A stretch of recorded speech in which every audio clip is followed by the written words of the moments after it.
మన ప్రభువైన యేసుక్రీస్తు నామములో ఈ సాయంకాలపు వేళ కూడా ఈ యొక్క ఆన్లైన్ బైబిల్ స్టడీకి మిమ్మల్ని ప్రేమపూర్వకంగా ఆహ్వానిస్తున్నాను. మరి ఈ రోజు నుంచి మనం ఒక నూతనమైనటువంటి పుస్తకాన్ని మనం బైబిల్లో నుంచి అధ్యయనం చేసుకోబోతున్నాం. ఇంతవరకు కూడా మనము బైబిల్లో ఉన్నటువంటి క్రొత్త నిబంధనలోని మొదటి 4 పుస్తకాలు మత్తయి, మార్కు, లూకా, యోహాను సువార్తను మనం అధ్యయనం చేశాం.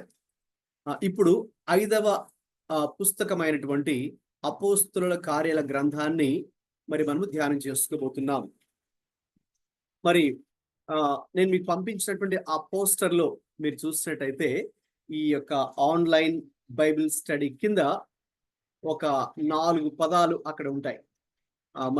చూసిన వారు చెప్తారండి ఆ 4 పదాలు ఏంటో. నేను మీకు పంపించినటువంటి పోస్టర్లో ఆన్లైన్ బైబిల్ స్టడీ కింద ఒక 4 పదాలు ఉంటాయి. అంటే ఈ బైబిల్ స్టడీని మనం ఏ విధంగా చేస్తున్నాం, ఏ అప్రోచ్తో మనం ముందుకెళ్తున్నాం, ఎవరైనా చెప్పగలరా? నేను ఈరోజు మీకు పంపించిన పోస్టర్లో ఆన్లైన్ బైబిల్ స్టడీ కింద ఒక 4 పదాలు ఉంటాయి. ఫస్ట్ ఏముంటుంది? సిస్టమాటిక్ అని ఉంటుంది కదండి. అంటే మనం ఇక్కడ ప్రతి గురువారం కూడా చేసేటటువంటి బైబిల్ స్టడీ ఇది ఒక systematic Bible study. Systematic Bible study అన్నప్పుడు క్రమబద్ధమైనటువంటి బైబిల్ అధ్యయనం. ఇప్పుడు చూడండి, చదవడానికి అందరూ బైబిల్ చదువుతారు, లేక చెప్పేవారు కూడా చాలా మంది బోధకులు కూడా ఉండవచ్చు. అయితే మనం దేవుని యొక్క వాక్యాన్ని సిస్టమాటిక్ గా చదవాలి. సో అంటే దాని అర్థం ఏంటంటే, పౌలు తిమోతికి చెబుతున్నప్పుడు, నీవు ఒక వాక్యాన్ని మీకు చూపిస్తాను చూడండి. పౌలు తిమోతికి రాసినటువంటి మొదటి పత్రిక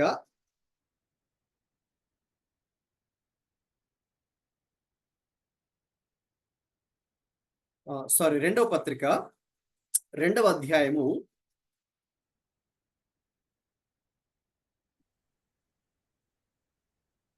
15వ వచనం అండి. ఓకే, రాసుకుంటున్న వాళ్ళు ఫస్ట్ ఆ రెఫరెన్స్ రాసుకొని తర్వాత దయచేసి చదవండి. తెలుగు అయినా పర్వాలేదు, ఇంగ్లీష్ బైబిల్ ఉంటే ఇంగ్లీష్ బైబిల్ అయినా పర్వాలేదు, నేను దాన్ని వివరిస్తాను. రెఫరెన్స్ ఫస్ట్ జీ. Yeah, 2 Timothy chapter 2 verse 15. You just started 15. 2 Timothy chapter 2 verse 15 అండి. ఇప్పుడే స్టార్ట్ చేశారండి. I'm join late. 2 తిమోతి దేవుని ఎదుట యోగ్యునిగాను, సిగ్గుపడనక్కర్లేని పనివానిగాను, సత్యవాక్యమును సరిగా ఉపదేశించువానిగాను నిన్ను నీవే దేవునికి కనపరుచుకునుట జాగ్రత్త పడుము. ఓకే, థ్యాంక్ యూ శ్రీను గారు. గమనించండి, ఇది చాలా ప్రాముఖ్యమైన విషయం. పౌలు తన జీవితపు ఆఖరి దశలో ఈ చివరి పత్రిక రాస్తూ తన ఆత్మీయ కుమారుడైనటువంటి తిమోతికి రాస్తూ ఈ విషయాన్ని చెప్పారు. దేవుని ఎదుట నీవు యోగ్యునిగా నిలబడాలంటే, సిగ్గుపడనక్కర్లేని ఒక దైవజనుడిగా నీవు ఉండాలి అంటే మనం చేయాల్సిన పని ఏంటంటే, అక్కడ సత్యవాక్యమును సరిగా ఉపదేశించువానిగాను. అక్కడ ఫుట్ నోట్స్ ఉంది కదండి. ఇప్పుడు చెప్పండి, ఫుట్ నోట్స్ లో ఏముంది? కింద ఫుట్ నోట్స్ కింద చివర చిన్న అక్షరాలు ఉంటుంది. ఉపదేశించువానిగాను కింద ఏముంది? విభజించువానిగాను. రైట్, విభజించువానిగాను. ఓకే, దాన్ని మనము మూల భాషలో గ్రీకు భాషలో కనుక చదివితే దాని అర్థం ఏంటంటే, ఇదిగోండి, cutting straight. Okay, cutting straight. ఇప్పుడు మీరు కనుక దానికి అర్థం చేసుకోవాలంటే, మీరు బట్టల షాప్కి వెళ్తే, క్లాత్ స్టోరు బట్టల షాప్కి వెళ్ళినప్పుడు మీరు ఏదైనా ఒక క్లాత్ షర్ట్ పీస్ కానీ ప్యాంట్ పీస్ కానీ కొంటే కనుక ఆ షాప్ కీపర్ వాడు ఏం చేస్తాడంటే, తన దగ్గర ఒక కత్తెర ఉంటుంది కదండి, ఆ కత్తెర తీసుకుని ఏం చేస్తాడు, ఆ క్లాత్ని, ఆ పీస్ని స్ట్రైట్గా కత్తిరిస్తాడు కదండి. అటు ఇటు వంకర టింకర ఇలా కట్ చేయడు కదా.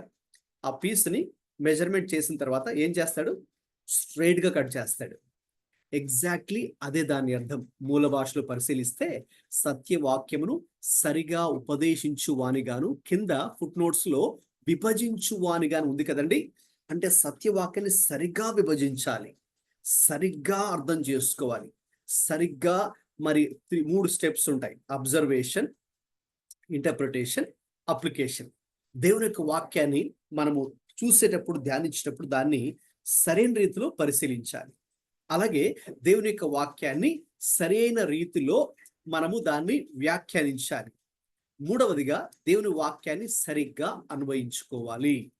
ఒకవేళ రాసుకుంటూ ఉంటే కనుక ఆ 3 పదాలు రాసుకోవచ్చు. Right observation, right interpretation, right application. దాని అర్థం సరిగా ఉపదేశించువానిగాను లేక సరిగా విభజించువానిగాను అర్థం ఏంటంటే, దేవుని యొక్క వాక్యాన్ని చదువుతున్నప్పుడు మనము దాన్ని సరిగ్గా పరిశీలించాలి.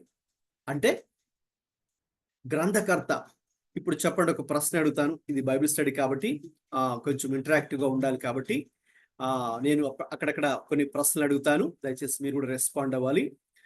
బైబిల్ చదవమని చెప్పినప్పుడు చదవాలి.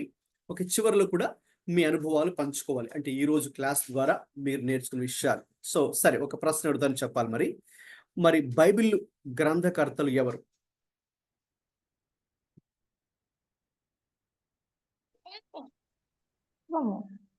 హోలీ స్పిరిట్ కదండి. ఎవరండి? Holy spirit of God. Okay, ఇద్దరు ఒకేసారి మాట. సరే, హోలీ స్పిరిట్ ఆఫ్ గాడ్ అన్నారు. Okay, correct. సరే, దేవుడు పరిశుద్ధాత్మ దేవుడు. తర్వాత మరి పరిశుద్ధాత్మ దేవుడు ఏం చేశాడండి? ఆయనే నేరుగా వ్రాసారా లేక ఇంకేదైనా చేశారా?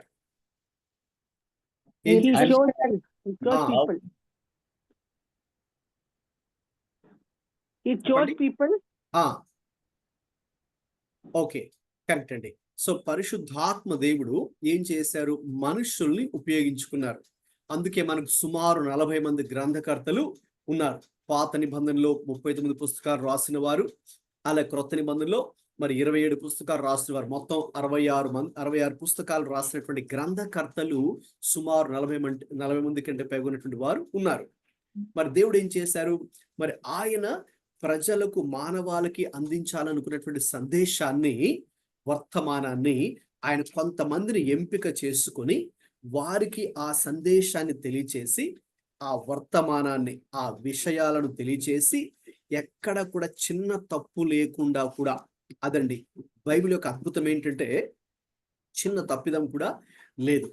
చాలా మంది ప్రయత్నించారు, మరి ఇప్పటి వరకు ఎన్నో సంవత్సరాలు గడిచిపోయినప్పుడు కూడా మరి ఎంతో మంది ప్రయత్నించారు. ప్రతి తరంలో కూడా బైబిల్ని విమర్శించేవారు, కానీ బైబిల్లో ఎక్కడైనా తప్పులు ఉంటాయేమో పట్టుకుందాం అన్నట్టుగా ప్రయత్నించిన వాళ్ళు కూడా బోల్డ్ మంది ఉన్నారు. కానీ ఎక్కడ వారు చిన్న తప్పిదాన్ని కూడా పట్టుకోలేకపోయారు. ఎందుకంటే ఇది అసలు గ్రంథకర్త పరిశుద్ధ ఆత్మదేవుడు, దేవుడు.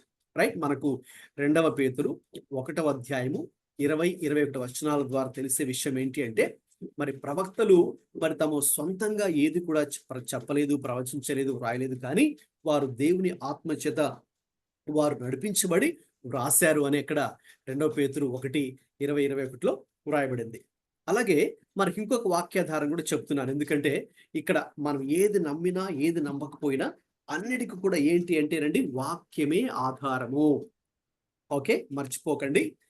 మరి మనుషులు చెప్పే విషయాలు కాదు, లేక వారి అనుభవాలు కూడా కాదు. అల్టిమేట్ గా మనకి ఏది ప్రాముఖ్యమైనదంటే దేవుడి యొక్క వాక్యం. ఏది ప్రామాణికం మనకు, ఏది స్టాండర్డ్ మనకంటే, అంటే ఒకటి నమ్మాలన్నా లేదు దాన్ని మనం నమ్మకూడదన్నా, దానికి అల్టిమేట్ స్టాండర్డ్ ఏంటి అంటే the word of God, Bible కదండి. కాబట్టి అది అక్కడ పేతురు అలా అన్నారు. కాబట్టి ప్రవక్తలు అంటే రాసిన గ్రంథకర్తలు ఏది కూడా వాళ్ళు ఓనుగా, అంటే వాళ్ళ మైండ్కి ఏది తోస్తే, మనసుకి ఏది తోస్తే ఇలా రాస్తే బాగుంటుందేమోలే అనుకుని వాళ్ళు అలా రాయలేదు. Okay, it was inspired God, the Holi spirit, God led them to write. ఇంకా 2వ వాక్యాధారం ఏంటంటే, బలమైన వాక్యాధారం 2వ తిమోతి పత్రిక 3వ అధ్యాయం 16వ వచనం. అక్కడ కూడా దైవావేశం వలన కలిగిన ప్రతి లేఖనము అని ఉంటది. దైవావేశం వలన కలిగిన ప్రతి లేఖనం 2వ తిమోతి 3:16-17లో. వీలైతే మీరు ఆ 2 వచనాలు కూడా మీరు కంఠస్థం కూడా చేయొచ్చు. తర్వాత అక్కడ దైవావేశము అన్నప్పుడు అంటే లేఖనం, అది పాత నిబంధన కావచ్చు, క్రొత్త నిబంధన కావచ్చు. ఇవి 2 కూడా ఎలా ఉనికిలోకి వచ్చాయండి? ఏదో ఎవరో ఎక్కడో అనుకొని సరే ఇలా రాద్దామంటే కాదు. ఈ గ్రంథాలు 66 పుస్తకాలు మన చేతులను పరిశుద్ధ గ్రంథము పరిశుద్ధాత్ముడు దేవుడే ప్రేరేపించగా ఇవి వ్రాయబడ్డాయి. మరి అక్కడ దైవావేశము అన్న మాటకు గ్రీకు భాషలో, అంటే మూల భాష మరి గ్రీకే కదా, కొత్త నిబంధన అయితే పాత నిబంధన అయితే హెబ్రీ భాష. సో కాబట్టి మూల భాషలో మరి రూట్ లాంగ్వేజ్ లో ఆ వర్స్ 2 తిమోతి 3:16 ఇన్స్పిరేషన్, ఇన్స్పైర్డ్ అన్నప్పుడు, ఆ దైవావేశం అన్నప్పుడు థియోనెస్టోస్ అనే ఒక గ్రీక్ వర్డ్ వాడారు. థియోనెస్టోస్ అనే ఒక గ్రీక్ వర్డ్ వాడారు. దానికి అర్థం ఏంటి అంటే దేవుడు ఊదెను. ఏంటండి? దేవుడు ఊదెను. God breathed. అంటే in other words, inspiration is nothing but it's God's breath. God breathed. దేవుడు ఊదెను. ఇప్పుడు ఒక ప్రశ్న అడుగుతాను, మీరు చెప్పాలి. మరి బైబిల్లో మొట్టమొదటిసారిగా మనకు దేవుడు ఊదెను అని ఎక్కడ ఉందండి? God breath. yes ఆదాం గారిని తయారు చేసి yes కరెక్ట్ అవును. ఆదాం తయారు చేసేటప్పుడు కదండి, ఆదాం మ్యానుఫ్యాక్చరింగ్ చేసేటప్పుడు ఆయన నాసిక రంధ్రములలో జీవవాయువును ఊదగా నరుడు జీవాత్మ ఆయను అని ఉంటది కదా, కరెక్ట్. సో అది అంటే ఇప్పుడు ఇక్కడ దానికి దీనికి సంబంధం కూడా ఉంది. There is connection, okay, between creating human being and also formation of the scriptures. ఎలాగంటే, ఎలాగైతే దేవుడు మొట్టమొదటి మానవుల్ని తయారు చేసేటప్పుడు ఆయనే స్వయంగా ఊది, ఓకే, మట్టితో ఒక బొమ్మను చేసి ఆ యొక్క నాసిక రంధ్రాల్లో ఆయనే స్వయంగా జీవవాయువును ఊదినప్పుడు అతడు ఆ రీతిగా మరి అతనిలోకి జీవము, ప్రాణము, ఆత్మ అన్ని వచ్చాయో, ఇప్పుడు లేఖనాలు కూడా ఎలా ఉనికిలోకి వచ్చాయనుకుంటున్నారు? దేవుడు ఊదగా మనకు లేఖనాలు కూడా ఉనికిలోకి వచ్చాయి. అంటే ఇక్కడ ఒక చిన్న విషయం ఉంది. మనం దీన్ని అక్షరాల తీసుకోకూడదు. అంటే దేవుడు ఊదాడంటే ఏదో ఉఫ్ అని ఏదో ఆయన నోడితో ఇలా ఊదితే అప్పుడు సడన్ గా పైనుంచి ఈ పుస్తకం కింద పడింది, బైబిల్ కింద పడింది, అలాగా దేవుడు ఊదగా అంటే. సో దానికి కూడా దానికి సింబాలిక్ మీనింగ్ కూడా ఉంది. ఓకే, బైబిల్లో కొన్ని విషయాలు మరి మనం అర్థం చేసుకోవాలంటే కొన్ని లిటరల్ గా తీసుకోవాలి, కొన్ని సింబాలిక్ గా తీసుకోవాలి. అంటే అక్షరార్థంగా కొన్ని అర్థం చేసుకోవాలి, కొన్ని సాదృశ్య రూపకంగా కొన్ని మనం అర్థం చేసుకోవాలి. ఓకే, సో కాబట్టి ఇక్కడ అక్కడేమో అక్షరార్థంగా దేవుడు అంటే అక్షరాల దేవుడు మనిషి ఆదాం యొక్క నాసికారంధ్రాల్లో జీవవాయువును ఊదాడు. ఇక్కడ క్రొత్త నిబంధనలో లేఖనాలు ఉనికిలోకి రావడానికి దేవుడు ఊదాడు. థియోనెస్టోస్ అంటే అర్థం ఏంటంటే, గమనించండి, దేవుడే మొదటి మెట్టు తీసుకున్నాడు అని.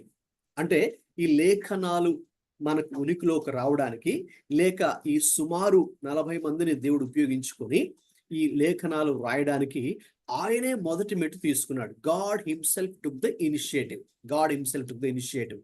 ఓకే, అంటే ఇందులో ఏముండాలి, ఏముండకూడదు, ఏది వాళ్ళు రాయాలి, ఏది రాయవలసిన అవసరం లేదు, లేక ఏ విషయం ఎంత మటుకు ప్రస్తావించబడాలి అన్నది కంప్లీట్ గా కంట్రోల్ ఎవరికి ఉందంటే దేవునికి ఉందనమాట.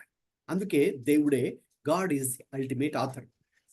కాబట్టి గమనించాలి, మనం లేఖనాలు ఆ రీతిగా మరి దేవుడే వాటిని మనుష్యులకు తెలియపరిచి ఎగ్జాక్ట్లీ ఏ తప్పులు లేకుండా ఆయన వ్రాయించారు. కాబట్టి గమనించండి, దేవుని యొక్క వాక్యాన్ని చదువుతున్నప్పుడు విశ్వాసులుగా లేక దేవుని సేవకులుగా, రైట్, మన గ్రూప్ లో, మన ఆన్లైన్ బైబిల్ స్టడీ గ్రూప్ లో మరి విశ్వాసులు ఉన్నారు, అలాగే దేవుని సేవ చేసి వాక్యాన్ని బోధించే బోధకులు కూడా ఉన్నారు. కాబట్టి వారికి మరొకసారి స్పష్టంగా చెప్తున్నాను, బైబిల్ని మనం చదివేటప్పుడు మనకు ఒక గురి ఉండాలి. ఎయిమ్ అంటాం. ఓకే, ఆ ఎయిమ్ కి స్పెల్లింగ్ ఏంటండి? ఎయిమ్, AIM కదా, రైట్. దాన్ని ఒక మరి బైబిల్ పండితుడు ఏం చెప్పారంటే అబ్రివేషన్ లాగా AIM ని సపరేట్ చేసి, A stands for authors, I stands for intended, M stands for meaning. ఒకవేళ ఇక్కడ నాకు వైట్ బోర్డ్ యాక్సెస్ ఉంటే కనుక నేను చూస్తున్నాను,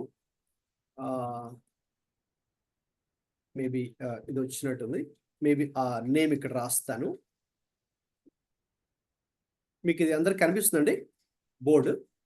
ఎస్ అండి. Okay, thank you. ఇప్పుడు జస్ట్ నేను చెప్పిన విషయాన్ని ఇక్కడ రాస్తున్నాను బోర్డు మీద. మీరు వీలైతే మీ నోట్స్లో రాసుకోండి. విశ్వాసులుగా, దేవుని సేవకులుగా బైబిల్ చదివే ప్రతి ఒక్కరికి ఒక గురి ఉండాలి, ఎయిమ్. సో ఆయన ఏమన్నారంటే A stands for We can't see anything possibly. Authors. It's not visible. ఇది విజిబుల్ గా లేదండి. లేదండి. Okay, authors. I stands for intended. A stands for authors. అది వస్తుందా? ఓకే, లేదండి. మీకు విజిబుల్ గా ఉందండి? లేదండి. లేదా? మేబీ జూమ్ చేసుకోండి మీ స్క్రీన్ ఒకసారి. నేనైతే ఇక్కడ వైట్ బోర్డ్ అని రాస్తున్నాను. కొంతమందికి విజిబుల్ గా ఉంది. మేబీ మీరు జూమ్ చేసుకోండి కొంచెం. లేదండి. మిగతా వాళ్ళకండి, మిగతా వాళ్ళకి విజిబుల్ గా ఉందా? మిగతా వాళ్ళకి విజిబుల్ గా ఉందండి బోర్డు ఇక్కడ. డౌన్లోడ్ అయ్యిందండి, పర్లేదు. ఇప్పుడు వచ్చిందండి. వచ్చిందా? Okay okay, right right. సరే, విజిబుల్ బోర్డ్ అని ఓకే, విజిబుల్ గా ఉంటే ఓకే. లేదంటే జస్ట్ మీరు రాసుకోండి ఆ 3 పదాలు. ఏఐఎం. ఏ అంటే ఆథర్స్, ఐ అంటే ఇంటెండెడ్, ఎం అంటే మీనింగ్. ఆథర్స్, ఇంటెండెడ్, మీనింగ్ అంటే గ్రంథకర్త. తెలుగులో రాసుకునే వాళ్ళు తెలుగులో ఇప్పుడు వచ్చినట్టుంది. అది కొంచెం మీరు అలా జూమ్ చేసుకుంటే మీకు కనిపిస్తుందండి. అది మీకు చిన్న కనిపిస్తుంటుంది. మీరు ఏం చేయాలంటే స్క్రీన్ అలా జూమ్ చేయండి. ఆ వైట్ బోర్డ్ అనేది మీకు కొంచెం పెద్దగా అవుతుంది, అప్పుడు అది మీకు కనిపిస్తుంది. ఆథర్స్, ఇంటెండెడ్, మీనింగ్ అంటే తెలుగులో రాసుకునే వాళ్ళు రాసుకోవచ్చు. గ్రంథకర్త, ఉద్దేశించిన అర్థము. గ్రంథకర్త, ఉద్దేశించిన అర్థము. Authors, intended, meaning. అదండి మన ఎయిమ్. ఏమై ఉండాలంటే బైబిల్ చదివే ప్రతి ఒక్కరు కూడా వి షుడ్ హ్యావ్ ఎయిమ్. ఏంటి ఎయిమ్ అంటే ఆథర్స్, ఇంటెండెడ్, మీనింగ్ అంటే గ్రంథకర్త ఉద్దేశించిన అర్థమే మనం అర్థం చేసుకోవాలి. ఇప్పుడు మీకే చెప్పాను, గ్రంథకర్త ఎవరు మరి? దేవుడే, పరిశుద్ధాత్మ దేవుడే అసలైన గ్రంథకర్త. ఆయన ఏం చేశారు? ఈ భూమి మీద కొంతమందిని ఆయన ఏర్పాటు చేసుకొని సుమారు 40 మంది కన్నా ఎక్కువ ఉన్న వారికి ఆయన తన సందేశాన్ని, ఆ వర్తమానాన్ని, ఆ సంగతులను, ఆ విషయాలను, ఆ మర్మాలను అన్ని తెలియచేసి వారి చేత రాయించారు కదా. కాబట్టి ఇప్పుడు we have a divine author, we also have a human authors కదండి. అక్కడ దైవికమైన దేవుడు అసలైన గ్రంథకర్తగా ఉన్నాడు, అలాగే మనుషులు కూడా మనకు కనిపిస్తున్నారు. అయితే ఇప్పుడు చెప్పండి, ఇంకో ప్రశ్న అడుగుతాను. దేవుని మనసులో ఉన్న ఉద్దేశము ఈ గ్రంథకర్తల మనసులో వాళ్ళు రాసిన ఉద్దేశం ఒకటిగా ఉందా, వేరుగా ఉన్నాయా? అంటే దేవుడు ఒకటి చెప్తే వీళ్ళు ఇంకొకటి రాశారా, లేక ఇద్దరి ఉద్దేశాలు ఒకటిగా ఉన్నాయా? చెప్పండి. మైక్ ఆన్ చేసుకొని చెప్పాలండి మాట్లాడేవారు. దేవుని యొక్క ఉద్దేశము గ్రంథకర్త రాసిన ఉద్దేశం ఒకటిగా ఉందా, లేక దేవుడు ఒకలాగా చెప్పి గ్రంథకర్తలు ఇంకొకలాగా రాశారా? మీరేమనుకుంటున్నారు చెప్పాలి. గ్రంథకర్త చెప్పినట్టుగా రాస్తారు కానీ సొంతంగా రాయరని నేను అంటాను. ఎస్ కరెక్ట్ అండి. Yes, your right sir. ఎందుకంటే ఎగ్జాక్ట్లీ దేవుడు ఏదైతే రాయమని చెప్పాడో వీళ్ళు అదే రాశారు. దేవుడు ఏ ఉద్దేశాన్ని కలిగి ఉన్నాడో వీళ్ళు అదే ఉద్దేశాన్ని కలిగి ఉన్నారు. సో అక్కడ ఇంకా కాంట్రడిక్షన్ అంటూ ఏమీ లేదు దేవుడికి, డివైన్ ఆథర్ అలాగే హ్యూమన్ ఆథర్స్ కి. So they are all one. కాబట్టి ఇప్పుడు మనం ఒక వాక్య భాగాన్ని చదువుతున్నాం. ఉదాహరణకు మీరు యోహాను సువార్త ఎక్కడో ఒక చోట ఒక అధ్యాయంలో ఒక వాక్యాన్ని చదువుతున్నారు అనుకోండి. అప్పుడు మన ఉద్దేశం ఏమి ఉండాలంటే గ్రంథకర్త అంటే ఇప్పుడు దేవుడు యోహాను రాసిన ఈ మాట ఏ ఉద్దేశంతో దేవుడు యోహాను ద్వారా రాయించాడో అది మనం అర్థం చేసుకోవాలి. ఓకే, అది అర్థం చేసుకోవడమే, దాని అర్థమే చెప్పారే పౌలు గారు తిమోతికి చెప్పారే, సత్యవాక్యమును సరిగా విభజించువానిగాను. అంటే కటింగ్ స్ట్రైట్ అని చెప్పాను కదా, విభజించువానిగా. మూల భాషలో కటింగ్ స్ట్రైట్ అంటే మనం ఒక సిజర్తో ఆ షాప్ లో వాడు ఏం చేస్తాడంటే క్లాత్ ని అటు ఇటు ఇలా కాకుండా స్ట్రైట్ గా కట్ చేస్తాడో ప్యాంట్ పీస్ కానీ షర్ట్ పీస్ కానీ. మనం correctly handles the word of truth అని ఉందండి. Yes correctly handle. So if you go to the root meaning, it ఇది కటింగ్ స్ట్రైట్ అనమాట. Cutting straight. అప్పుడు దాన్ని ఏంటంటే ఇక మనది సరిగ్గా హ్యాండిల్ చేస్తాం. అటు ఇటు అటు ఇటు కాదు. తర్వాత దీనికి సంబంధించిన ఇంకొక మాట పౌలు గారు ఏమంటారంటే కొరింథీయులకు రాస్తూ, మేము మాకు నచ్చినట్టుగా ఓకే దాన్ని అలాగా ఇలాగా పెడల్ చేయలేదంట. పెడలింగ్ అంటే ఇంకొక పౌలు వాడిన భాష పెడలింగ్. ఇప్పుడు మనం సైకిల్ తొక్కేటప్పుడు కదండి, మామూలుగా అయితే ఇలాగ మనం తొక్కుతాం కాళ్ళని ఇలాగ ముందుకి. కొన్నిసార్లు ఏం చేస్తామంటే ఒక డౌన్లో వెళ్తున్నాం అనుకోండి, సో కొంతమంది స్టైల్ కోసం ఏం చేస్తారంటే ముందుకు తొక్కండి ఇలాగ వెనక్కు తొక్కుతారు కదా, అంటే ఇట్లా ముందుకు అలాగే ఇలాగ వెనక్కి, అంటే దాన్ని పెడలింగ్ అంటారు కదండి. So we don't peddle with God's word. దేవుని యొక్క వాక్యమును మనము నచ్చినట్టుగా అలాగ వక్రీకరించము అని కూడా పౌలు అన్నారు. మరి ఎలాగా? Okay, handling in a right way, cutting straight, సత్యవాక్యం సరిగా విభజించాలి. సో కాబట్టి ఈరోజు నేను మీకు ఇచ్చినటువంటి పోస్టర్లో ఆన్లైన్ బైబిల్ స్టడీ కింద ఆ 4 పదాల గురించి చెప్తున్నాను. యాక్చువల్గా మనం ఇంకా బైబిల్ స్టడీకి వెళ్ళలేదు. ఫస్ట్ థింగ్ అది సిస్టమాటిక్ అన్నాను కదా. సో సిస్టమాటిక్ అన్నప్పుడు అది ఒక క్రమబద్ధమైనటువంటి బైబిల్ స్టడీ.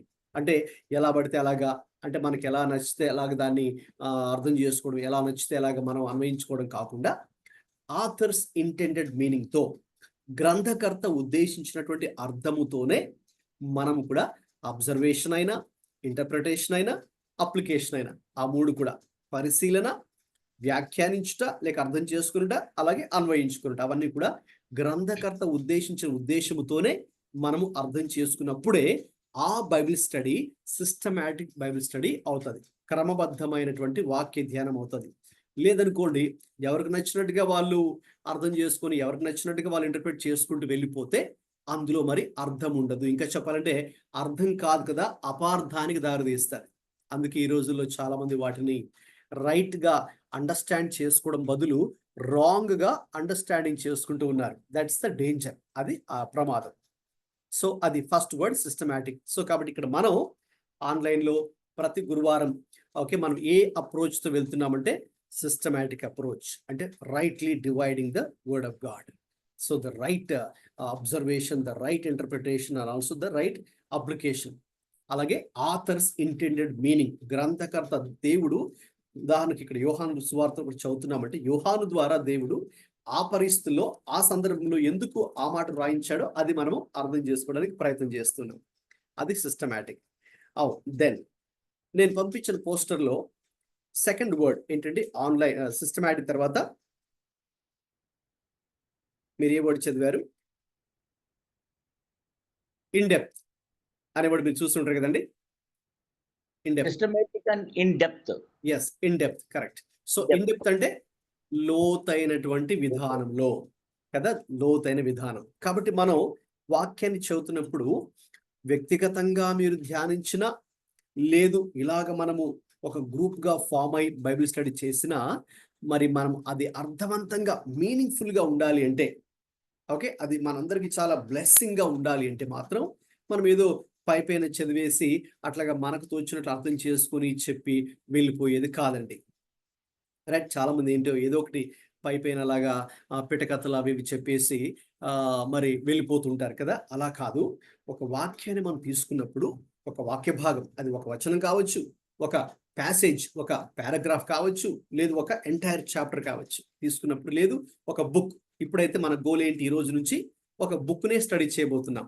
ఏ పుస్తకం అంటే అది ఈ రోజు నుంచి మనం స్టార్ట్ చేసుకోబోయే పుస్తకం అది చెప్పండి. అపోస్తలుల కార్యాలు. ఎస్, అపోస్తలుల కార్యాలు, book of Acts or Acts of the apostles. So ఒక పుస్తకాన్ని మనం తీసుకున్నప్పుడు ఇక అందులో ఇన్ డెప్త్ వేలో మరి మనము స్టడీ చేయాలి. సో కాబట్టి అలాగా ప్రతి అధ్యాయము, అలాగే ప్రతి వచనం మరి మనం ధ్యానిస్తూ అందులో దేవుడు అక్కడ ఏ ఉద్దేశంతో ఆ మాటలు రాయించాడో అది అర్థం చేసుకొని ఇక తర్వాత అది ఇన్ డెప్త్ వేలో. నెక్స్ట్ అండి, నేను పంపించిన పోస్టర్లో ఆన్లైన్ బైబిల్ స్టడీ హెడ్డింగ్ కింద systematic, in depth, next word practicable and life transforming approach. Yes, practical అనే వర్డ్ మెన్షన్ చేశాను. అంటే అది మన యొక్క దైనందిన జీవితానికి సంబంధించినదిగా మనకు ఉండాలి. అంటే మనం ఏ పాఠం నేర్చుకున్నా, ఏ విషయం నేర్చుకున్నా, ఏ మర్మాన్ని మనం తెలుసుకున్నా, చివరికి అల్టిమేట్ గా మనం ఏం చేయాలి? ఏదో మనం ఇన్ఫర్మేషన్ తెలుసుకున్నాంలే అని అనుకోవడం కోసం మాత్రమే కాదు కదా. ఈ రోజు నేను ఒక కొత్త విషయాన్ని విన్నానులే అనుకోని దానికోసం కాదు. ఇక నెక్స్ట్ నా జీవితంలో, నా డైలీ లైఫ్లో how do I apply that spiritual truth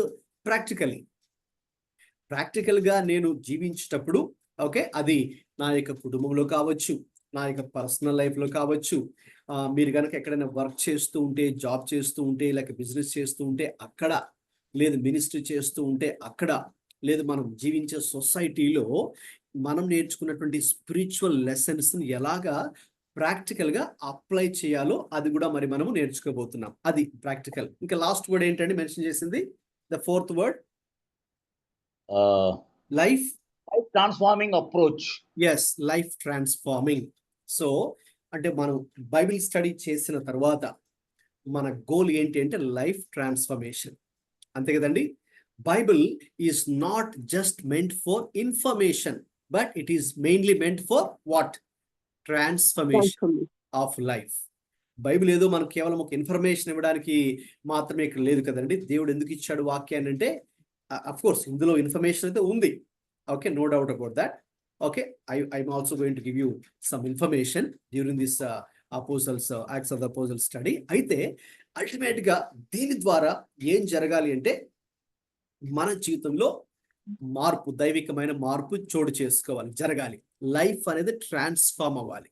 okay, so ఆ లైఫ్ ట్రాన్స్ఫర్మేషన్, మన జీవితం మారకుండా, మన ఆలోచన విధానం మారకుండా, మన ప్రవర్తన మారకుండా, మన బుద్ధులు మారకుండా, మన స్వభావం మారకుండా, మన క్యారెక్టర్, మన బిహేవియర్ మారకుండా అలా ఉంటే ప్రయోజనం లేదు, రైట్? దేవుడు కూడా దాన్ని సంతోషించాడు. కాబట్టి మనం బైబిల్ స్టడీ ఎందుకు చేస్తున్నామంటే లైఫ్ ట్రాన్స్ఫర్మేషన్ జరగాలి, రైట్? అది. సో కాబట్టి అవి దృష్టిలో ఉంచుకోండి.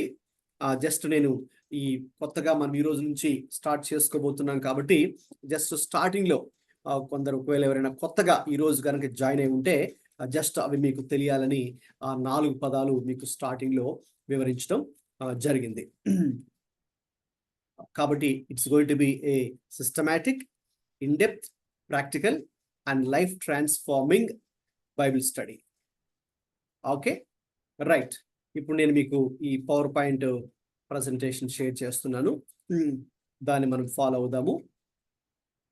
రైట్, మంచిది. ఇంతవరకు 1 minute అండి.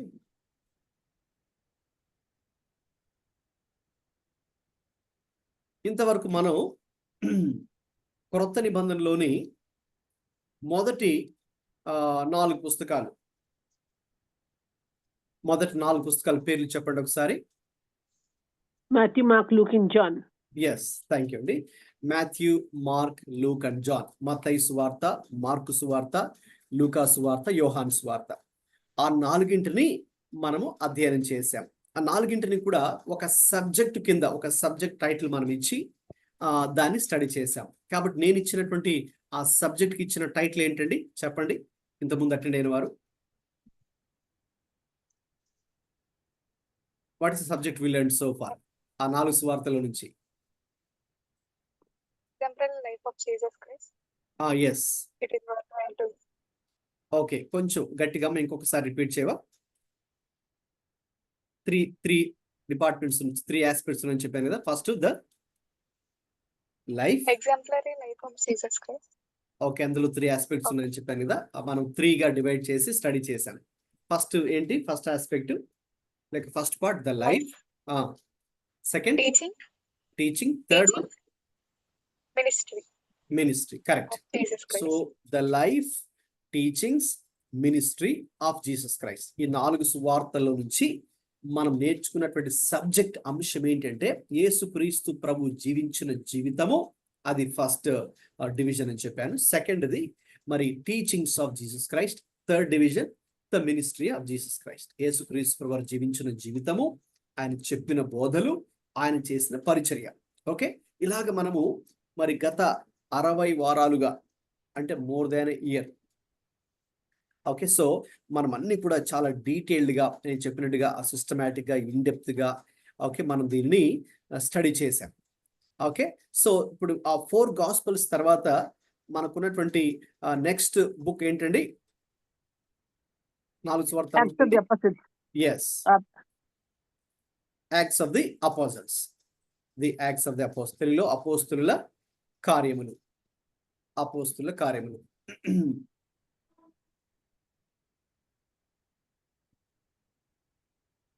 ఓకే, ఈరోజు ఈ అపోస్తుల కార్యములు అనే మరి గ్రంథానికి, అనే పుస్తకానికి మరి మనం పరిచయం, ఇంట్రడక్షన్ ఈరోజు నేను ఇవ్వబోతున్నాను.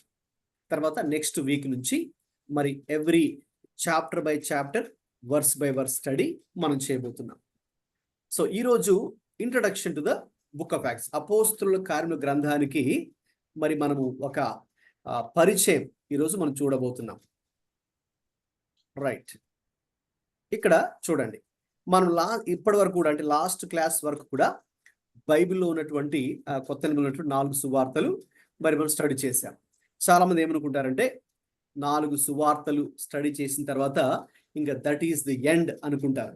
ఇంకా అక్కడతో యేసు ప్రభు ఇంకా మరి తిరిగి లేచి ఇంకా పరలోకానికి వెళ్ళిపోయాడు కాబట్టి ఇంకా ఆయన యాక్టివిటీ ఏమీ లేదు అని అనుకుంటారు. 4 గాస్పల్స్ తోనే ఎండ్ అనుకుంటారు. కానీ ఓకే, చదవండి, ఇక్కడ నేను ఇచ్చిన వర్డ్ ఏంటి ఇక్కడ? 4 Gospels, not the end, because he lives. Yes. So 4 సువార్తలతో అదేమి ఇంక ఎండ్ అయిపోలేదు. ఎందుకంటే ఆయన ఇప్పటికీ జీవిస్తూనే ఉన్నాడు. ఇప్పటికి కూడా ఆయన కార్యములు చేస్తూనే ఉన్నాడు.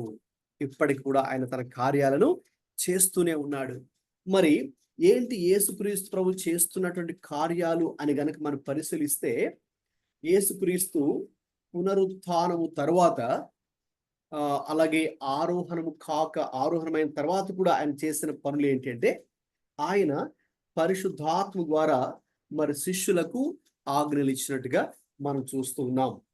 అలాగే ఆయన పునరుత్థానుడైన తర్వాత సుమారు 40 దినాలు ఇంకా భూమి మీద ఉండి ఆయన అనేక మందికి ప్రత్యక్షమై ఆయన దేవుని రాజ్యమును గురించిన సువార్తను ఆయన ప్రకటించినట్టుగా మనం చూస్తూ ఉన్నాం.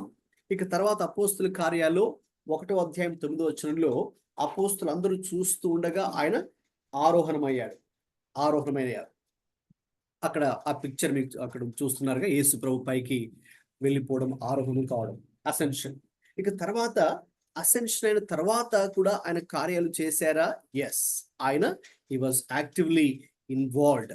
ఏ విషయాలను కనుక చూస్తే మరి కొన్ని వచనాలు చెప్తాను చూడండి. యేసుక్రీస్తు ప్రభువారు పైకి, అంటే ఆరోహణమైపోయి తండ్రి కుడిపార్శ్వన ఆసీనుడైన తర్వాత కూడా చేసిన కార్యాలు చాలా మంది వాటిని ఇగ్నోర్ చేస్తూ ఉంటారు. ఆ విషయాలు మీకు కొన్ని విషయాలు చూపిస్తాను. మొట్టమొదటిగా అపోస్తుల కార్యాలు చూడండి, 2వ అధ్యాయం 47వ వచనం చదవండి. ప్లీజ్ రీడ్ యాక్ట్స్ 2:47, 2:47 చదవండి. అపోస్తుల కార్యాలు.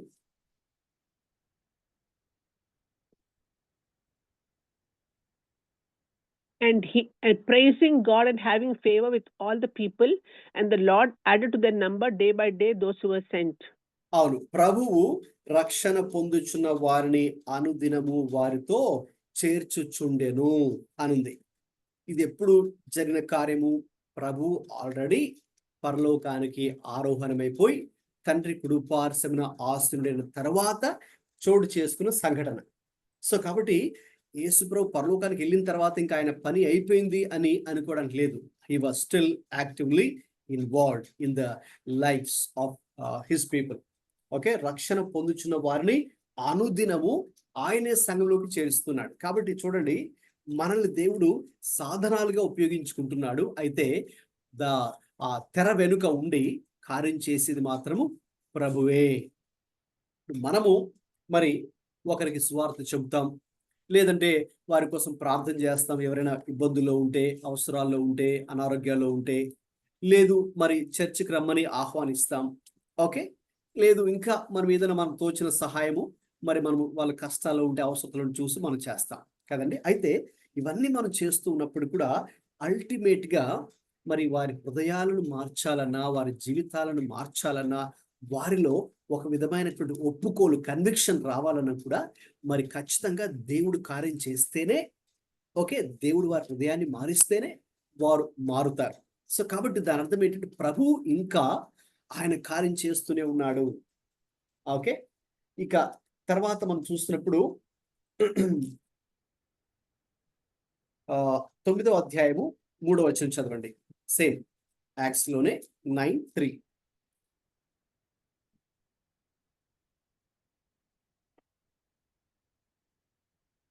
తీసిన వారు చదవండి. 9వ అధ్యాయం 3వ వచనం. Now as he went on his way, he approached Damascus, and suddenly a light from heaven flashed around him. Okay, చాలండి.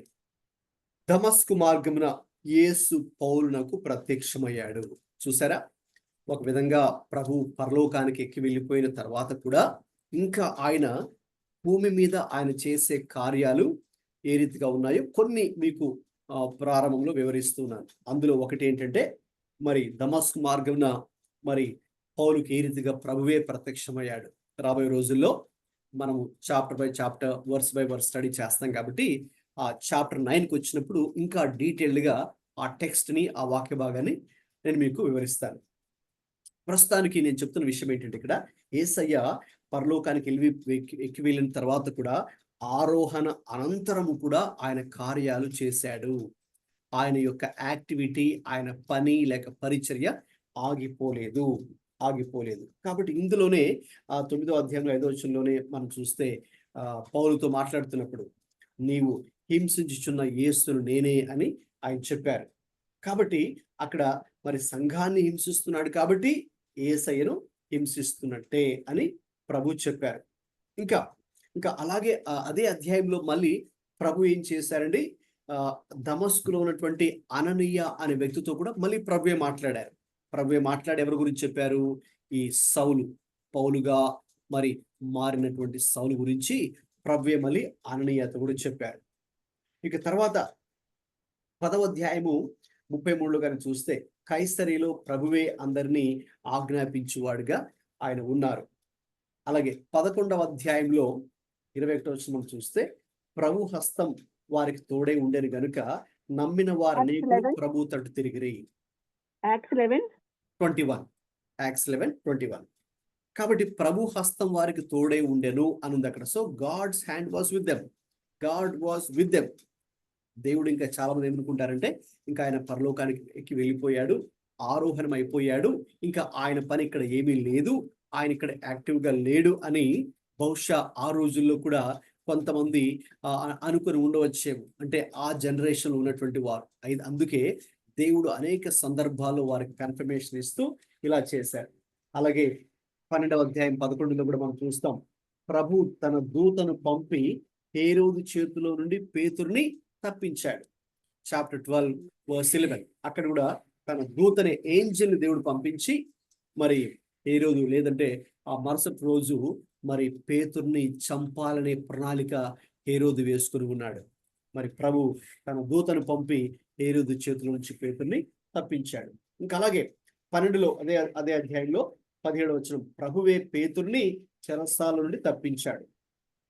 ఇంకా అనేక సందర్భాలు. అలాగే 16వ అధ్యాయంలో మనం చూస్తాం 16-14లో, ప్రభువు లుదియా హృదయాన్ని తెరచెను గనుక పౌలు చెప్పిన మాటల యందు లక్ష్యమించెను. 16-14లో ప్రభువే ఏం చేశాడండి, లుదియా హృదయాన్ని తెరిచాడు. అంటే ఆయన God is at work, Jesus is actually involved.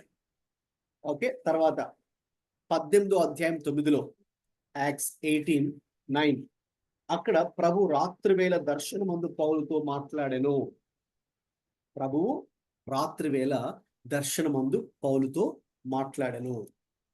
ఇక తర్వాత చాప్టర్ 20:24 పౌలు తన పరిచర్య యేసు వలన పొందెను అని చెప్పాడు. ఆయన చేస్తున్న పరిచర్య యేసయ్య ద్వారా పొందుకున్నాడని. ఇక తర్వాత అపోస్తుల కార్యాలు 23:11లో, యాక్ట్స్ 23:11 రాత్రివేళ చెరసాలలో ప్రభు పౌలు ప్రక్కనే నిలవబడ్డాడు అని కూడా ఆయన చెప్పాడు. కాబట్టి ఇలా మనం చూసుకుంటూ వెళ్తే జస్ట్ ఇంకా చాలా ఉన్నాయి. జస్ట్ కొన్ని మాత్రమే మీకు ఎగ్జాంపుల్స్ లాగా చెప్పాను.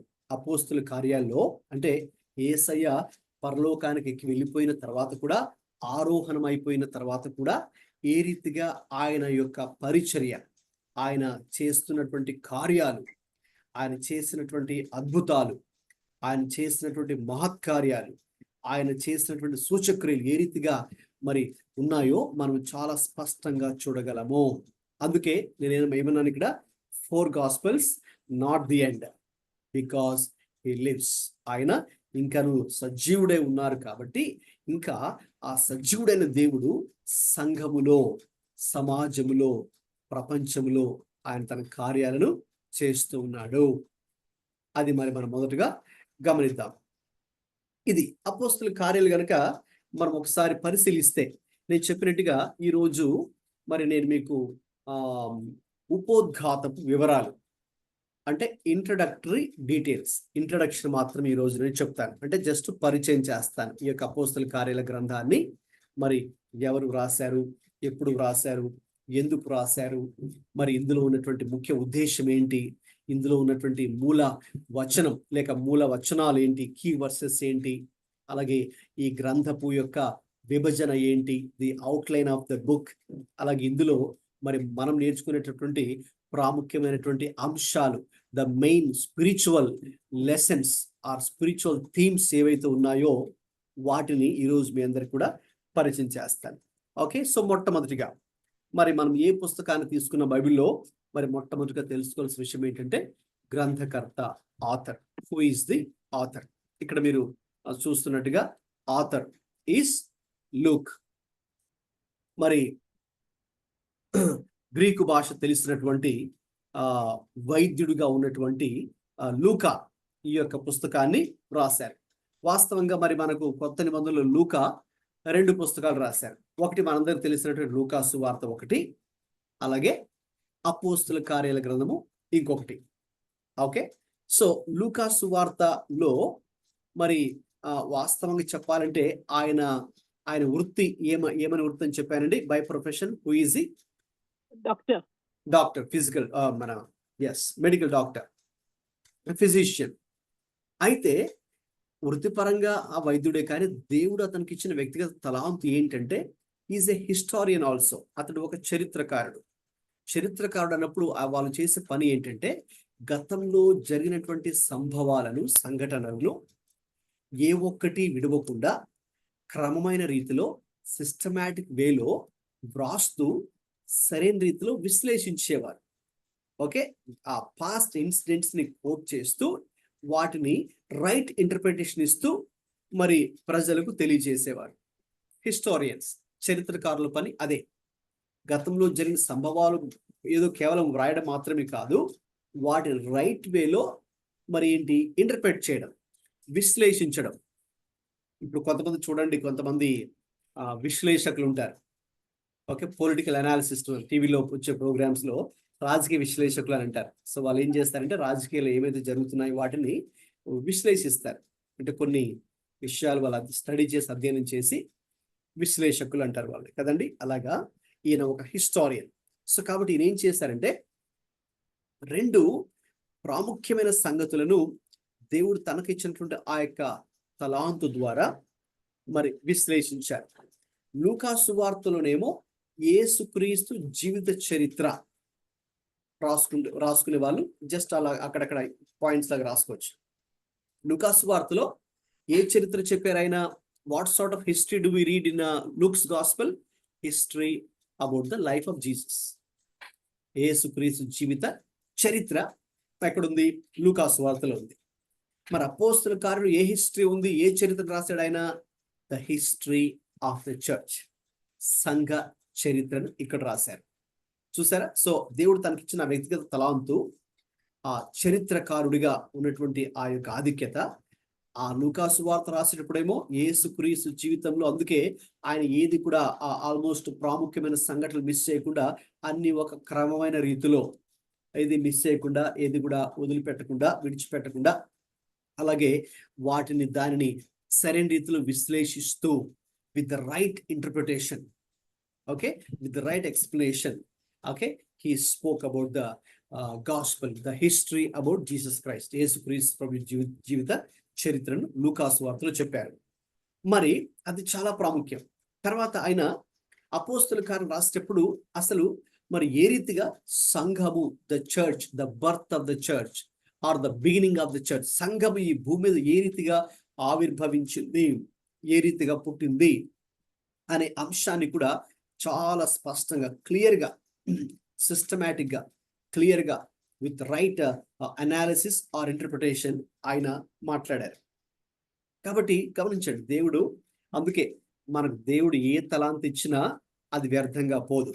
తప్పకుండా దేవుడు ఏం చేస్తాడంటేనండి, ఆ తలాంతులను మరి ఆయన రాజ్యం కొరకు ఉపయోగించి ఏ రీతికి ఉపయోగిస్తే అది ప్రయోజనకరంగా ఉంటుందో అలాగే దేవుడు మనకు సహాయం చేస్తాడు. సో లూకా విషయంలో కూడా అదే జరిగింది.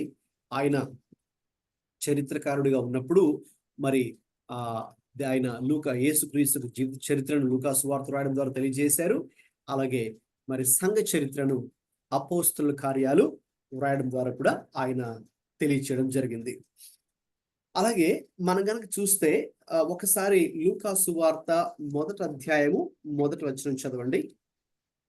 అలాగే ఇంకొకరు రెడీగా ఉండాలి ఏ రెఫరెన్స్ తో.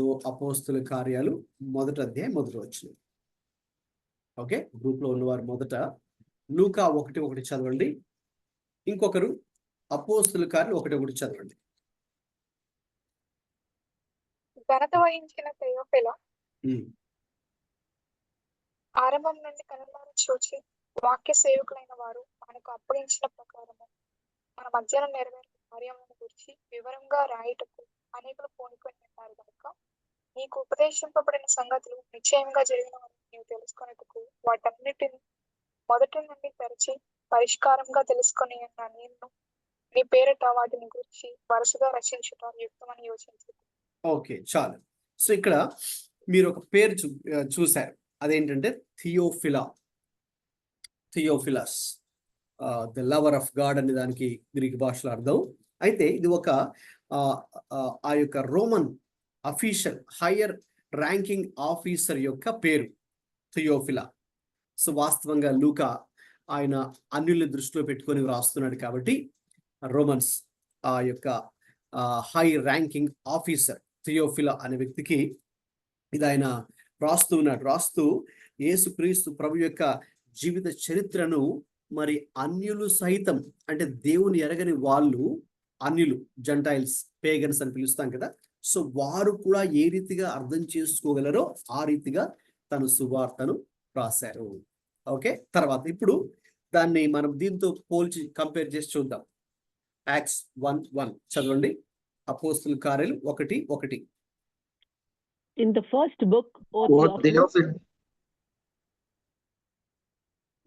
చదవండి.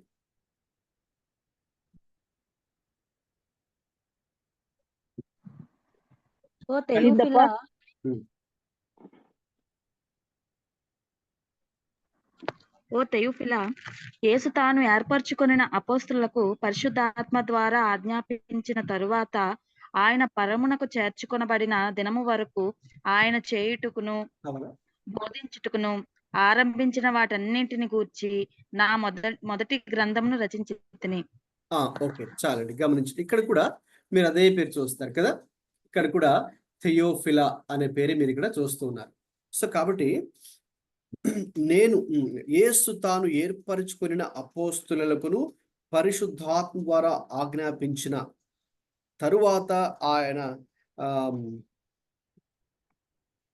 పరమునకు చేర్చుకోబడిన దినం వరకు ఆయన చేయుటకును బోధించుటకు ఆరంభించిన వాటిని గురించి నా మొదటి గ్రంథమందు రచించితిని. అంటే అది లూకాసు వార్త. కాబట్టి ఆ లూకాసు వార్తలో ఆయన ఏం చేశారు, ఏం రాశారంటే యేసుక్రీస్తు ప్రభు ఆయన జీవితము, ఆయన బోధలు, ఆయన పరిచర్య, ఏదైతే నేను మీకు చెప్తూ వచ్చిన దాని గురించి మొన్నటి వరకు కూడా దానిని స్పష్టంగా ఆయన తన సువార్తలో తెలియచేశారని చెప్పారు. నా మొదటి గ్రంథమును రచించితిని. ఓకే, సో తన ఫస్ట్ బుక్ లో అదే లూకాసు వార్త. ఓకే, ఇక తర్వాత ఇక్కడ మరి ఆయన ఏదైతే ఆయన ఏర్పరచుకున్నటువంటి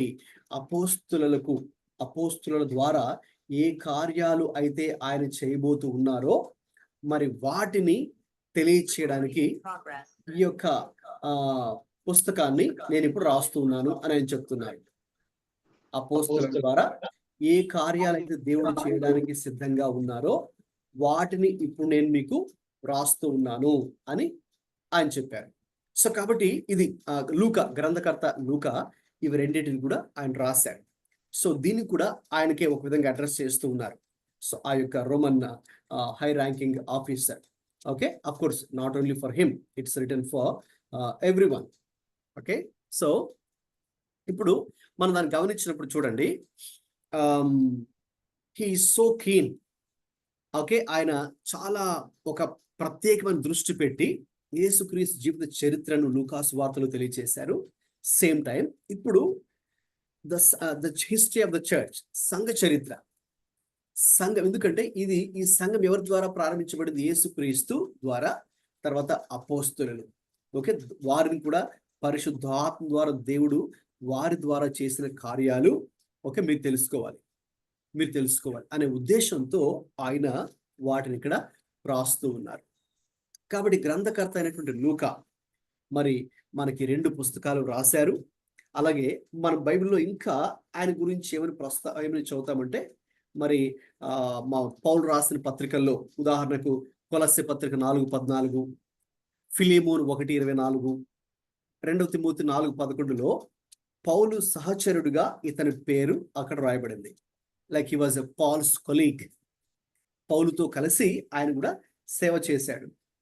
మరి ఆ రోజుల్లో సంఘంలో అన్నింటిలో కూడా మరి అందరు కూడా అయిన చాలా వెల్ నోటెడ్ పర్సనే, అందరు కూడా మరి తెలుసు. ఇతడు అంతియోకే నివాసి, ఆదిమ క్రైస్తవ సంఘ చరిత్రకు ఇతడు మూల పురుషుడు అని కూడా ఇతని గురించి చెబుతారు. అలాగే కొన్ని విషయాలు ఈయన గురించి చెప్తాను, లూకా గురించి. మనం అపోస్తల కార్యాలు 16, 10, 11 చదివితే పౌలు చేసిన ఆ 3 సువార్త యాత్రల్లో మిషనరీ జర్నీస్ అని పిలుస్తాం. First, second, third missionary journey and also the voyage to Rome. కొంతమంది బైబిల్ స్కాలర్స్ దాన్ని 4th మిషనరీ జర్నీ అని కూడా పిలుస్తారు. ఎందుకంటే in a way he was on his mission okay to meet Caesar and the Roman officials there in Rome. So ఆయనతో కలిసి కూడా ఈయన సేవ చేశారు. తన సెకండ్ మిషనరీ జర్నీలో మరి పౌలుతో పాటుగా లూకా అక్కడ ఉన్నారు. అందుకే మీరు కనుక గమనిస్తే కొన్ని చోట్ల అపోస్తల కార్యాల్లో ఈయన రాస్తున్నాడు కదా, ఈయన రాస్తున్నాడు కాబట్టి ఏమని చెప్తున్నాడు? మేము అనే పదం. You see there are so many instances where he mentions వి.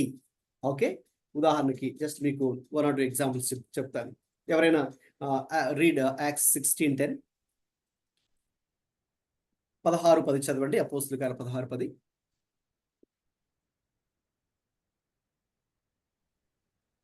అతనికి ఆ దర్శనం కలిగినప్పుడు వారికి సువార్త ప్రకటించుటకు దేవుడు మమ్మల్ని పిలిచి ఉన్నాడని మేము నిశ్చయించుకుని వెంటనే మాసిదోనియాకు బయలుదేరుటకు యత్నం చేస్తుంది. చాలండి. మేము అనే వర్డ్ అండర్లైన్ చేయండి, లేదంటే సర్కిల్ చేయండి. మేము. నెక్స్ట్ ఇంకొక ఎవరైనా 16 చదవండి. Same chapter 16th verse.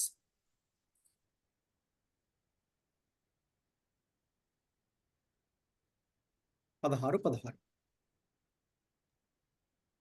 మేము ప్రార్థనా స్థలమునకు వెళ్ళుచుండగా పూతను అనే దెయ్యం పట్టినదై శ్రోత చెప్పుడు చేత తన యజమానులకు బహులాభం సంపాదించున్న ఒక చిన్నది మాకు ఎదురుగా వచ్చింది.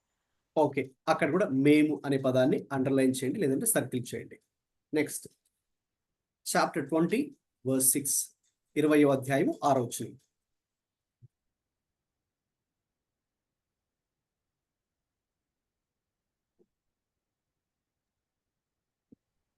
పులియని రొట్టిన దినముల తర్వాత మేము ఓడ ఎక్కి ఫిలిప్పి విడిచి 5 దినములలో త్రోయకు వచ్చి అచ్చటి వారి యొక్క 7 దినములు గడిపింది. చాలు, అక్కడ కూడా మేము అనే వర్డ్ మీరు అండర్లైన్ చేయండి. గమనించండి, ఇంకా చాలా ఉన్నాయి, జస్ట్ మీకు ఆ 3 ఎగ్జాంపుల్స్ మాత్రం చెప్పాను.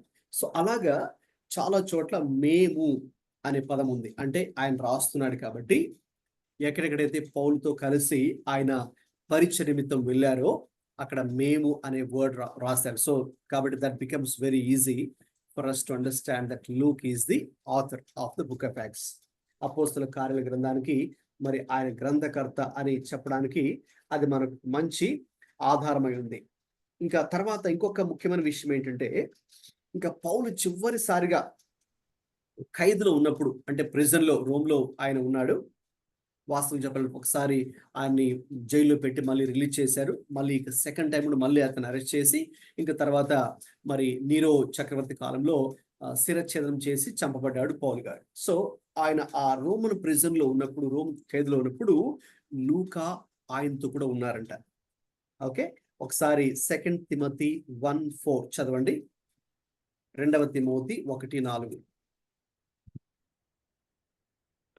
త్వరగా చదవండి. 2 Timothy 1:4.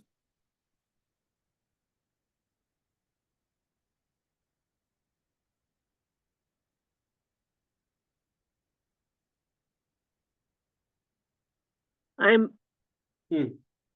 2 Timothy 1:4. Hmm. As I remember your tears, I long to see you that I may be filled with joy. Okay.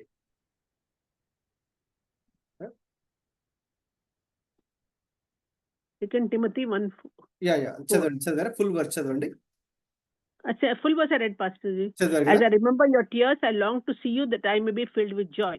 Okay. Actual 2 తిమోతిలో మనకు యాక్చువల్గా అందరూ ఆయన్ని విడిచిపోయారని చెబుతూ ఆయన లూకా మాత్రమే ఓకే ఆయన దగ్గర ఉన్నాడనే విషయాన్ని చెప్తారు. సో కాబట్టి లూకా ఒక విధంగా చాలా నమ్మకంగా ఫెయిత్ఫుల్ గా పౌలుతో ఆయన పరిచర్యలో ఉన్నట్టుగా కూడా మనం అర్థం చేసుకోవచ్చు.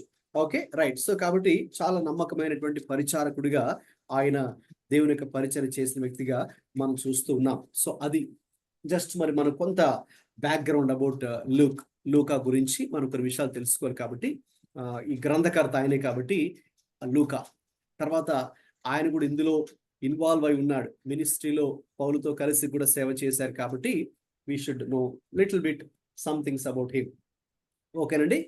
తర్వాత అది సుమారు క్రీస్తకం 61 మరి ఆ ప్రాంతంలో ఇది రాయడము జరిగింది.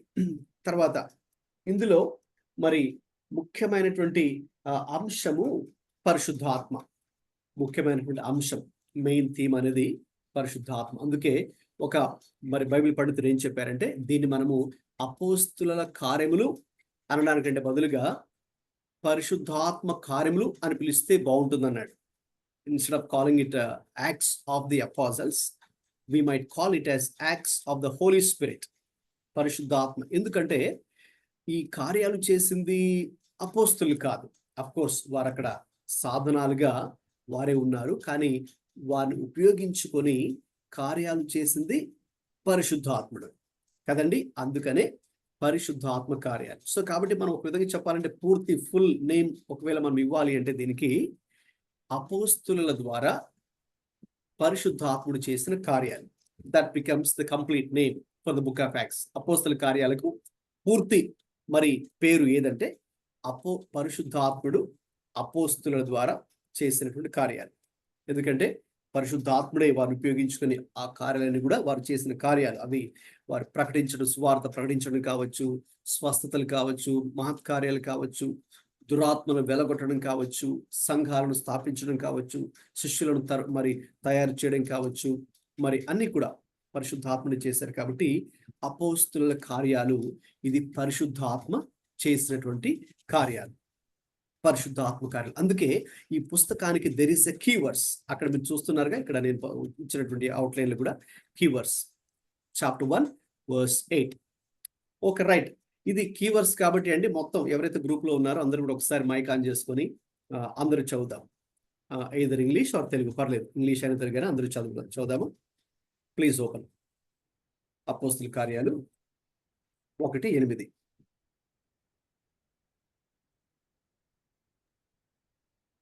But you will receive power start చేద్దామండి. when the Holy Spirit. అయినను But you will receive పరిశుద్ధాత్మ power when me the Holy మీదకి Spirit వచ్చినప్పుడు is upon you. మీరు You శక్తిని will be పొందుదురు my కనుక witnesses in మీరు Jerusalem and యెరూషలేములోను, in all Judea and యూదయ, Samaria సమరయ and the ends of the దేశముల earth. ఎంతంతటను భూమి అంతముల వరకును నాకు సాక్షులై ఉందిరని వారితో చెప్పెను. ఓకే, థ్యాంక్ యూ అండి. అందరూ చదివారు కదా. Okay good. సో ఇది కీవర్డ్స్. వీలైతే మీరు కంఠస్థం చేయండి. నేను కూడా ఎప్పుడు లాంగ్ బ్యాక్ నేను కూడా మెమరైజ్ చేశాను.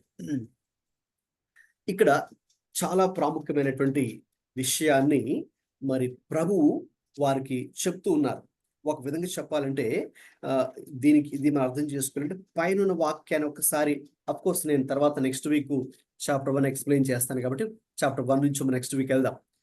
Chapter by chapter, verse by verse study next week ఉంటుంది. జస్ట్ ఈరోజు ఈ పుస్తకాన్ని ఎంటైర్ బుక్ ని మీకు పరిచయం చేస్తున్నాను. సో ఈ వచనం ఎందుకు ప్రాముఖ్యం అంటే ఇప్పుడే మీకు చెప్పినట్టుగా పరిశుద్ధాత్ముడే మరి ఆయన ముందుండి కార్యాలన్నీ కూడా ఆయన చేశారు. విధంగా చెప్పాలంటే ఆత్మలు రక్షించబడ్డం ఆయన ఆ సువార్త ప్రకటించబడినప్పుడు సుమారు 3,000 మంది మరి ముందుకు వచ్చి తమ హృదయాలను ప్రభుకు సమర్పించారు కదండి. ఆ రీతిగానే కదా సంఘం ఆవిర్భవించబడింది. సో ఎవరు చేశారు? అది పరిశుద్ధాత్ముడు చేసిన కార్యం. తర్వాత అనేక మంది స్వస్థతలు పొందుకున్నారు. అనేక మంది దురాత్మల చేత మరి పీడించబడేవారు కావచ్చు, ఇక రకరకాలుగా బంధకాల్లో ఉన్నవారు విడిపించబడడం కావచ్చు, ఇక తర్వాత మరి అనేక మంది ప్రభులోకి రావడం, అనేక మంది శిష్యులుగా మారిరి అని అక్కడ ఉంటుంది. అది కావచ్చు, సంఘాలు స్థాపించబడడం కావచ్చు, అన్ని కూడా పరిశుద్ధాత్ముడే చేశారు. కాబట్టి మరి పరిశుద్ధాత్మ మీ మీదకి వచ్చి మీరు శక్తిని ఉంది కనుక అప్పుడే అంటే ఇట్స్ డివైన్ స్ట్రెంగ్త్. ఎందుకంటే ఇది దేవుని పని అనేది గమనించండి, మరి దేవుని శక్తితోనే చేయాలి. ఓకే, ఇది ఏదో మన ప్రాజెక్ట్ అనుకోండి, మన యొక్క టాలెంట్, మన స్కిల్, మన నాలెడ్జ్తో మనం చేయొచ్చు. కానీ ఇది దేవుని పరిచర్య కాబట్టి ఎవరి శక్తి చేత చేయాలి? దేవుని శక్తి చేత మాత్రమే మరి మనం చేయాలి. Okay, that's what God desires. So కాబట్టి మరి అది ఎప్పుడు చేస్తామంటే పరిశుద్ధాత్మ శక్తిని అంటే దైవ శక్తిని మరి మనము పొందుకున్నప్పుడు వాట్ హ్యాపెన్స్, ఏం జరుగుతుంది? రిజల్ట్ ఏంటి అంటే అప్పుడు మీరు యెరూషలేములోను, యూదయ, సమరయ, భూ దిగంతముల వరకు మీరు నాకు సాక్షులై ఉండెదరు. అంటే యెరూషలేము అన్నప్పుడు అంటే వారు ఉన్నటువంటి స్థానం, వారు అక్కడే ఉండి ప్రార్థించమని ప్రభు చెప్పారు. అది నేను మీకు నెక్స్ట్ వీక్ చెప్తాను. దాని గురించి ఇంకా చాప్టర్ 1 నుంచి మనం స్టార్ట్ చేసి చెప్తాను. సో అలాగా మరి వారందరినీ కూడా దేవుడు ఆయన కోసం సాక్షులుగా ఉండాలని కోరుకుంటూ ఉన్నారు. సో అది ఈ యొక్క పుస్తకానికి అందరికి కూడా ముఖ్యమైనటువంటి వచనము. ఇంకా 2 ఉన్నాయి, అవి నేను చెప్తాను. గమనించండి, ఇక్కడ ఇంకొక జస్ట్ ఒక డయాగ్రామ్ మీరు చూస్తున్నారు కదా, జస్ట్ మీరు అర్థం చేసుకోవడానికి. మొదటి 4 సువార్తల్లోనేమో okay, if you read first 4 gospels you see gospel of Christ. అంటే ఇక్కడ జీసస్ కేమ్ ఉంది కదండి, నేను కర్సర్ ఇక్కడ పెట్టి చూపిస్తున్నాను, మీకు కనిపిస్తుంది అనుకున్నాను. Okay, Jesus came. ఓకే, ఇదేంటిది? ఇన్కార్నేషన్, అవతారం, నరావతారిగా వచ్చారు కదా ప్రభు. తర్వాత Jesus came as incarnation. Jesus died for the world. యేసు ప్రభు ప్రపంచం కొరకు, మానవాళి కొరకు ఆయన మరణించారు. తర్వాత రిజరక్షన్, ఇక్కడ పునరుద్ధానం. ఇంకా పునరుద్ధానం తర్వాత పైన ఏముంది? పైకి వెళ్తే మీరు అసెన్షన్, ఆయన పైకి వెళ్ళారు. So Jesus went up. Okay, తర్వాత యారో మార్క్ ఎప్పుడైతే పైకి వెళ్ళిందో తర్వాత you see down something. Who came down? Holy Spirit came. అదే ఆ పెంతెకోస్తు అనేటటువంటి ఒక యూదుల పండుగ దినమున మరి పరిశుద్ధాత్ముడు దిగి వచ్చినట్టుగా చూస్తూ ఉన్నాం. ఓకే, సో ఎప్పుడైతే when Jesus went up to heaven he was exalted by the Father. That's what we read in Philippians 2:9.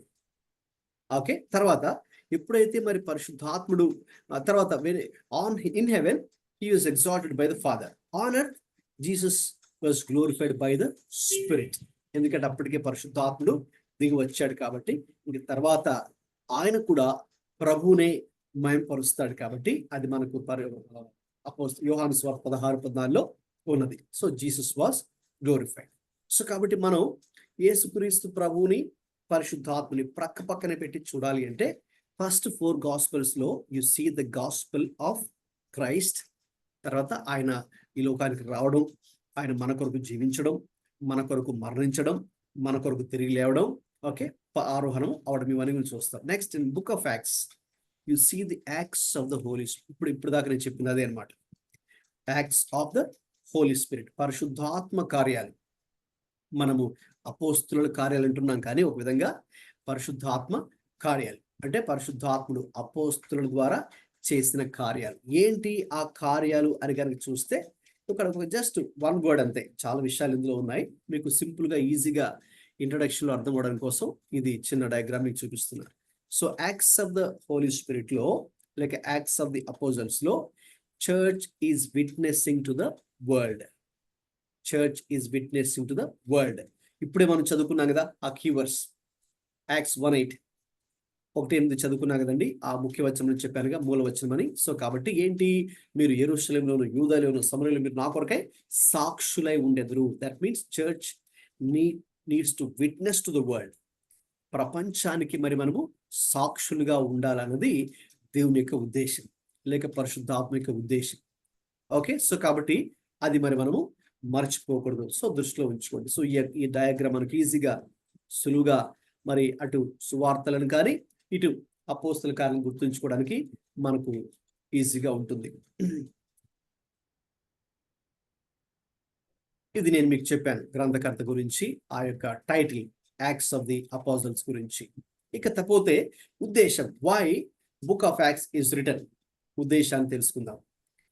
Purpose of the book of Acts, ఎందుకు రాశారంటే ఇక్కడ మీకు ఒక 4 విషయాలు చూస్తున్నారు కదండి. Okay, so first of all to provide a historical account of the early church. Repeat చేయండి పాస్ గారు. ఓకే, మీకు ఆ స్లైడ్ కనిపిస్తుందండి? లేదు, రాలేదండి అది. కనిపిస్తుందండి, కనిపిస్తుంది. కనిపిస్తుందా? To provide a historical account of the early church కనిపిస్తుందా? కొంతమంది కనిపించదు. లేదండి, మాకు కనిపించలేదు. మాకు బాగానే కనిపిస్తుంది. కనిపిస్తుందా? ఓకే, మేబీ ఒక్కొక్కసారి మీకున్న నెట్వర్క్ వల్ల అది రిఫ్రెష్ అవ్వకపోవచ్చు. ఇది ఈ స్లైడ్ మీద ఇది రావలేదు. ఇక్కడ నేను చూపిస్తే ఇది ఇంకా ఇది ప్రీవియస్ స్లైడ్ ఉంది, అది మారాలి. చూస్తున్నాను అంటే నేను ఒకసారి మళ్ళీ నేను బ్యాక్ వెళ్ళి మళ్ళీ వస్తున్నాను. పర్పస్ ఆఫ్ యాక్ట్స్ అని ఆ స్లైడ్ పెట్టాను, అది ఇంకా మీకు ఇక్కడ డిస్ప్లే అవ్వనట్టు ఉంది. ఓకే, ఇంకొకసారి మళ్ళీ షేర్ చేస్తున్నాను, అప్పుడు రావచ్చు. ఓకే, రైట్, ఇప్పుడు వస్తుందండి. అదండి ఆ స్లైడ్. ఓకే, చూడండి ఇక్కడ ఎందుకు అపోస్తల కార్యాలు రాశారో 4 ఉద్దేశాలు మీతో త్వరగా పంచుకుంటాను. First of all, okay right, group లో ఉన్న వాళ్ళు మైక్ ఆన్ చేసుకుని చదవండి. To provide a historical account of the early church. Okay, ఆదిమ సంఘం యొక్క చరిత్రను మరి మనకు స్పష్టంగా తెలియచేయడం కోసమే అపోస్తల కార్యాల గ్రంథం రాయబడింది. That's the purpose, one of the purposes. Okay, to provide historical account of the early church. Okay, మరి we all need to know, అంతే కదండి. ఇప్పుడు మనకు జనరల్ గా మన పేరెంట్స్ ఏం చేస్తారు, మన పేరెంట్స్, మీ పేరెంట్స్ వాళ్ళ ఫ్యామిలీ గురించి మీకు చెప్పి ఉంటారు. వాళ్ళ పేరెంట్స్, వాళ్ళకున్న పేరెంట్స్, మన తాతల గురించి, ముత్తాతల గురించి కదండి జనరల్ గా వాళ్ళు చిన్నప్పుడు చెప్తూ ఉంటారు. కాబట్టి నెక్స్ట్ జనరేషన్ కి వాళ్ళ ఫ్యామిలీ లైన్ గురించిన విషయాలు, డీటెయిల్స్ తెలుస్తాయి. సేమ్ వే ఇప్పుడు ఎలాగైతే మన ఫ్యామిలీ గురించి, మన పేరెంట్స్, వాళ్ళ పేరెంట్స్ గురించిన హిస్టరీ, వాళ్ళు ఎవరు, వాళ్ళ బ్యాక్గ్రౌండ్ ఏంటి, వాళ్ళు ఏ కమ్యూనిటీకి చెందినటువంటి వాళ్ళు, ఏ ప్రొఫెషన్లో వాళ్ళు రాణించారు, ఎక్కడ సక్సెస్ఫుల్ అయ్యారు, ఎక్కడ ఫెయిల్ అయ్యారు, అవన్నీ కూడా మరి మనకు అది హిస్టరీ తెలిస్తేనే ఓకే నౌ ఇప్పుడున్న జనరేషన్ వాళ్ళు ముందుకు వెళ్ళగలరు కదా. సేమ్ వే ఇప్పుడున్న బిలీవర్స్కి మనకు తెలియాలి. ఓకే, ఏంటి అసలు చర్చ్ అనేది ఎలా స్టార్ట్ అయింది, ఎందుకు స్టార్ట్ అయింది, సంఘం యొక్క ఉద్దేశం ఏంటి, అసలు సంఘం అంటే ఎలా ఉండాలి, ఎలా ఉండకూడదు, both we should know. So that's when this historical account okay helps us. So అందుకే దేవుడు ఏం చేశాడంటే అండి, కరెక్ట్ గా రైట్ పర్సన్ రైట్ ప్లేస్ లో దేవుడు పెట్టాడు. లూకాని అపోస్తల కార్యాలు రాయడానికి దేవుడు మంచి పర్సన్ సెలెక్ట్ చేశాడు. Because he is a historian, he happens to be an historian. So he could collect he could recall all the incidents, okay, and then he can put them in a very systematic way with the right interpretation.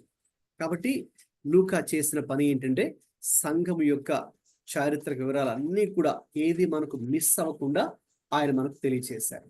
Okay, అదండి మొదటి ఉద్దేశం. రెండోది చదవండి ఇప్పుడు, please read the second point. To show the continuation of Jesus' work through the Spirit. Okay, నేను చెప్పినట్టుగా యేసయ్య ఇక పరలోకానికి ఎక్కి వెళ్ళిపోయిన తర్వాత ఇంకా అక్కడితోనే ఆయన పని అయిపోయింది, ఇంకా ఆయన ఇంకా ఏమీ చేయట్లేదు అని కొంతమంది ఆ రోజులు అనుకుంటున్నట్టుగా కాదు. యేసుక్రీస్తు ప్రభు ఆయన ఎప్పటికీ సజీవుడే. అఫ్కోర్స్ వారితో అప్పుడు భౌతికంగా ఉన్నా లేకపోయినా కూడా ఆయన పని లేక పరిచర్య కంటిన్యూ అయ్యింది. ఎవరి ద్వారా కంటిన్యూ అయ్యింది, కొనసాగించబడింది? త్రూ ద హోలీ స్పిరిట్, పరిశుద్ధ ఆత్మ ద్వారా. అందుకే యేసయ్య ఏం చేశారంటే వాళ్ళు షాక్ అవ్వకుండా యేసయ్య ముందే వారిని మెంటల్ గా ప్రిపేర్ చేశారు, ముఖ్యంగా శిష్యుల్ని. దీన్ని బాబు ఒకరోజు త్వరలో టైం దగ్గర పడుతుంది, నేను వెళ్ళాల్సిన సమయం ఉంది, అయితే మీరేమి కంగారు పడకండి, భయపడకండి. నేను వెళ్ళిన తర్వాత నేను మీకు వేరొక ఆదరణకర్తను పంపిస్తాను అన్నారు. యోహాను సువార్త 14లో ఉంటుంది. అది same theme continuous throughout chapter 16. నేను వెళ్ళి వేరొక ఆదరణకర్తను పంపిస్తాను. అక్కడ మీరు గ్రీక్ లో కనుక చూస్తే రూట్ లాంగ్వేజ్ లో వేరొక ఆదరణకర్త, ఓకే, పారాక్లీట్, పారాక్లీట్ లేక పారాక్లెటోస్ అనే ఒక మాట అక్కడ గ్రీక్ భాషలో ఉపయోగించారు. వేరొక ఆదరణకర్త నేను మీకు పంపిస్తాను. సో అక్కడ కొంతమంది ఏమనుకున్నారంటే, ఈయన వెళ్తున్నారు, ఈయన వెళ్ళి ఇంకా ఎవరినో పంపిస్తారంట, మరి ఆయన ఎవరిని పంపిస్తారో ఏమో, ఆయన అసిస్టెంట్ని పంపిస్తారేమో, ఆయన కంటే తక్కువ శక్తి ఉన్న వాళ్ళని పంపిస్తారు ఏమో, మరి ఈయన ఇంత పవర్ఫుల్ కదా, ఈయన ఎంత అద్భుతంగా ఈయన కార్యాలు చేస్తున్నారు, ఇవన్నీ చేస్తున్నారు కదా, మరి ఆయన అతను ఆ ఆదరణకర్త పరిశుద్ధాత్ముడు ఎలా ఉంటాడో అని కొంతమంది అనుకున్నారు. అందుకే ప్రభు చెప్పారు, సో ఆ పారాక్లెటోస్, ఆ ఆదరణకర్త అర్థం ఏంటంటే యేసయ్య ఎంత శక్తి కలిగి ఉన్నాడో, యేసయ్య ఎంత మహిమ కలిగి ఉన్నాడో, యేసయ్య ఎంత ప్రభావితాన్ని కలిగి ఉన్నాడో, ఇన్ఫ్లుయెన్స్ ని, పవర్ ని, గ్లోరీని, okay, same glory, same power, same influence, ఇంకా ఏమాత్రం 0.001% కూడా తగ్గకుండా పరిశుద్ధాత్ముడు, ఓకే, ఈ భూమి మీదకి పంపబడ్డాడు. అందుకే ట్రినిటీలో, త్రిత్వంలో తండ్రి, కుమారుడు, పరిశుద్ధాత్ముడు, they are all equal. Okay, we're talking about just one God in 3 different personalities. కాబట్టి యేసుక్రీస్తు ప్రభు ఫిజికల్ గా పరలోకానికి ఎక్కి వెళ్ళినా కూడా, అసెన్షన్ అయినప్పటికీ కూడా, మీరు చదివినటువంటి ఆ సెకండ్ పర్పస్ చదివారే, to show why is this book written, to show the continuation of Jesus work through the spirit. ఆయన ఏ కార్యాలు అయితే భూమి మీద ఉన్నప్పుడు చేశారో, ఇంకా చెప్పాలంటే అదే కార్యాలు కంటిన్యూ అయ్యాయి పరిశుద్ధాత్మ ద్వారా, పరిశుద్ధాత్మ ద్వారా. Okay, okay, go head, please read third purpose. To highlight the church's growth, Jerusalem to the world. ఓకేనండి. మూడవదిగా ఎందుకు ఈ పుస్తకం రాయబడింది అంటే, మనందరికీ కూడా ఒక విషయాన్ని తెలియచేయడానికి, సంఘము ఆవిర్భావము మరియు సంఘం యొక్క ఎదుగుదల రెండు కూడా, the birth and the growth of the church. యెరూషలేంతో స్టార్ట్ అయింది, చివరికి ఎక్కడ దాకా వెళ్ళింది అండి? భూ దిగంతముల వరకు వెళ్ళింది. ఓకే, సో కాబట్టి ఇప్పుడు మనం ప్రజెంట్ తీసుకుంటే, జియోగ్రఫికల్ గా కనుక చూస్తే, మీరు కనుక వరల్డ్ మ్యాప్ ముందు పెట్టుకొని చూస్తే, మీరు కనుక వరల్డ్ స్టాటిస్టిక్స్ ప్రజెంట్ పాపులేషన్ కనుక తీసుకొని ఆలోచిస్తే, ఇప్పుడు ఎక్కువ మంది మెజారిటీ ఎవరు వరల్డ్ లో అంటే, ఇండియాలో కాదని చెప్పేది, వరల్డ్ లో మెజారిటీ ఎవరండి? మెజారిటీ వరల్డ్ పాపులేషన్ ఎవరున్నారు ఇప్పుడు? ఏ రిలీజన్ చెందిన వాళ్ళు ఉన్నారు? క్రిస్టియన్ అన్న. కరెక్ట్ ఆన్సర్, ఎస్, క్రైస్తవులే. కాబట్టి దేవుడు ఆ రోజున ప్రారంభించినటువంటి ఆ కార్యం, పరిశుద్ధాత్మ దేవుడు యెరూషలేములో ప్రారంభించినటువంటి కార్యం ఇప్పటి వరకు చరిత్రలో ఎలా కొనసాగుతుంది? చాలా అద్భుతం కదండి. నేను దీని గురించి ఆలోచించినప్పుడు కూడా చాలా ఆశ్చర్యపోతుంటాను. ఇది నిజంగా దేవుని కార్యం కాకపోతే కదండి, ఒక విధంగా మేమెక్కడో మారుమూల ప్రాంతంలో పుట్టినటువంటి నాకు కూడా, మేము లేక మా ఫ్యామిలీ, మా కుటుంబం కూడా ప్రభు యొక్క సువార్తను ఎవరో కొంతమంది కొరియా దేశం నుంచి యవ్వనస్తులైనటువంటి వారు మా గ్రామానికి వచ్చి అక్కడ మమ్మల్ని కూడా కూర్చోబెట్టి మాకు కూడా ఈ సువార్త చెప్పడం, మేము ఆ సువార్తను వినడం, తర్వాత దేవుడు మాతో మాట్లాడడం, లేక మా జీవితాలు మార్చబడడం, తర్వాత మేమందరూ కూడా సేవలోకి, పరిచర్లోకి మేము రావడం, తర్వాత ఇప్పుడు మేము అనేక మందికి ప్రభు గురించి చెప్పడం, అనేక చోట్లకు వెళ్ళడము, సువార్త చేయడం, ప్రభు గురించి చెప్పడం, ప్రభు యొక్క వాక్యాన్ని ప్రకటించడం, చాలా నిజంగా ఇది అద్భుతం. అందుకే ఇది ఖచ్చితంగా పరిశుద్ధాత్మని కార్యమే, దేవుని కార్యమే. కాబట్టి అపోస్తలుల కార్యం ఎందుకు రాయబడిందంటే, ఆ దేవుని కార్యం ఆ రోజు స్టార్ట్ అయింది యెరూషలేములో, ఆ పెంతెకోస్తు దినాన ప్రారంభించి ఇక ప్రపంచానికి అది విస్తరించి ఈనాటి వరకు కూడా ఏ రీతిగా కొనసాగుతుందో అది మనకు తెలుసుకోవడానికి వ్రాయబడింది. Okay, right. చివరిది చదవండి, last purpose. To defend Christianity before Roman authorities. Right. లూకా మనకు మొదట్లోనే చెప్పినట్టుగా అపోస్తల కార్యాల మొదటిలోనే ఘనత వహించిన థియోఫిలా అని ఆ రోమన్ అథారిటీ పేరు ప్రస్తావిస్తూ రాశారు కదా. ఆనాటి కాలంలో చూడండి, కొంతమంది క్రైస్తవ్యాన్ని తప్పుగా అపార్థం చేసుకున్నారు, లేకపోతే క్రైస్తవ్యాన్ని కొంచెం చిన్న చూపు చూశారు. ఓకే, సేమ్ థింగ్ ఈ రోజులో అంతే కదండి. ఈ రోజులో మన గ్రామాల్లో, మన పట్టణాల్లో, మన కంట్రీలో కూడా, ఓకే, ఈవెన్ ఇక్కడ మన ఇండియాలోనే కాదు, వేరే చోట కూడా క్రిస్టియన్స్ ని వారు మరి తక్కువగా చూస్తారు కొంతమంది, ముఖ్యంగా అన్యజనులు, క్రైస్తవేతరులు, ఓకే, అథారిటీస్ లేక గవర్నమెంట్ వాళ్ళు ఆ రోజుల్లో కూడా అలాగే చూశారు. ఇటు యూదా మతాన్ని తీసుకున్నా, జూయిష్ రిలీజియన్ తీసుకున్నా, లేక రోమన్ వరల్డ్ లేక రోమన్ గవర్నమెంట్ తీసుకున్నా. సో ఇటు వీళ్ళు అటు వాళ్ళు క్రైస్తవ్యాన్ని తక్కువ చేసి మాట్లాడినప్పుడు, క్రైస్తవ్యాన్ని కించపరిచేటట్టు తక్కువ చేసి మరి ఇదంతా వేస్ట్ అన్నట్టుగా మాట్లాడుతున్న రోజుల్లో మరి దేవుడు కొంతమందిని లేపాడు. దేవుడు కొంతమందిని ఎన్నుకొని మరి దేవుని యొక్క స్వరాన్ని వినిపించడానికి, అందులో ఈ లూకా కూడా, అందుకే ఈ లూకాను కూడా దేవుడు ఉపయోగించుకొని ఈ సువార్తను రాస్తూ, దేవుని యొక్క కార్యాలను రాస్తూ క్రైస్తవ్యాన్ని డిఫెండ్ చేయడానికి, క్రైస్తవ్యాన్ని ఒక విధంగా అంటే క్రీస్తుని, క్రైస్తవ్యాన్ని, సువార్తను, బైబిల్ని, అసలు యేసు క్రీస్తు అంటే ఎవరు, బైబిల్ అంటే ఏంటి, వాక్యం అంటే ఏంటి, నిజమైన దేవుడు అంటే ఎలా తెలుసుకోవాలి, ఏది సత్యము ఏది అసత్యము అనే విషయాలన్నీ కూడా ఒక క్రమమైన రీతిలో, నేను అన్నానుగా స్టార్టింగ్ లో, సిస్టమాటిక్ వేలో మరి వాళ్ళు ప్రజెంట్ చేయడానికి, ఓకే, వాళ్ళు చదువుకున్నా చదువు లేకపోయినా, ఓకే, లైక్ వాళ్ళ అథారిటీస్ అధికారంలో ఉన్న, ఓకే, అటువంటి వారికి సైతం ప్రజెంట్ చేయడానికి దేవుడు వారిని ఉపయోగించుకున్నారు. సో అది కూడా ఇది ఒక ఉద్దేశం. రైట్. నేను చెప్పినట్టుగా అపోస్తల కార్యాలు 1:8 కీవర్డ్స్. ఈ కీవర్డ్స్ లోనే మొత్తం ది ఎంటైర్ బుక్ స్ట్రక్చర్ కూడా మనం చూడొచ్చు. ఓకే, నేను చెప్పినట్టుగా అపోస్తల కార్యాలు 1:8 అనేది ముఖ్యమైన వచనం, దట్స్ ద కీవర్డ్స్. అయినను పరిశుద్ధాత్మ మీ మీదకి వచ్చినప్పుడు మీరు శక్తిని పొందుదురు కనుక మీరు యెరూషలేములోను, యూదయ, సమరయలోను, భూ దిగంతముల వరకు మీరు నా కొరకై సాక్షులై ఉండెదరు అని వారితో చెప్పాను అని రాయబడింది కదండి. కాబట్టి మనం అదే వచనాన్ని ముఖ్యమైన వచనంగా తీసుకుంటే, ఇక ఈ బుక్ అపోస్తల కార్యాల పుస్తకం యొక్క అవుట్లైన్ కూడా, గ్రంథ విభజన కూడా సింపుల్ గా అర్థం చేసుకోవచ్చు. అక్కడ 3 పేర్లు మనం చూస్తాం కదా, యెరూషలేము, యాక్చువల్లీ 4 పేర్లు. 1 యెరూషలేము, 2 యూదయ, 3 సమరయ, 4 భూదిగంతములు. కాబట్టి అదే 4 పదాలు తీసుకుంటే ఈ మొత్తం బుక్ అంతా కూడా మనకి ఈజీగా అర్థమైపోతుందండి. ఏంటి అంటే, let us now divide the book in just 3 simple outline, 3 simple words అంతే. ఫస్ట్ 7 chapters లో, మొదటి 7 అధ్యాయాల్లో what you see is witness in Jerusalem. యెరూషలేములో వారు దేవుని కోసం ఎలాగ సాక్షులుగా ఉన్నారో దానిని మనము మొదటి 7 అధ్యాయాల్లో క్షుణ్ణంగా పరిశీలిస్తాం. ఓకేనండి, ఫాలో అవుతున్నారు కదా? Yes అండి. సెకండ్ 8 to 12, 8 నుంచి 12 అధ్యాయాల్లో దేవుని కోసం ఆనాడు అపోస్తలులు ప్లస్ విశ్వాసులు అందరూ కలిపి కామన్ గా సంఘం, ఓకే, వారు యూదయ అలాగే సమరయలో కూడా ఏ రీతిగా ఆయన కోసం సాక్షులుగా ఉన్నారో, ఏ రీతిగా సువార్త ప్రకటించారో అక్కడ మనకు 8 to 12 చాప్టర్స్ మనకు కనిపిస్తుంది.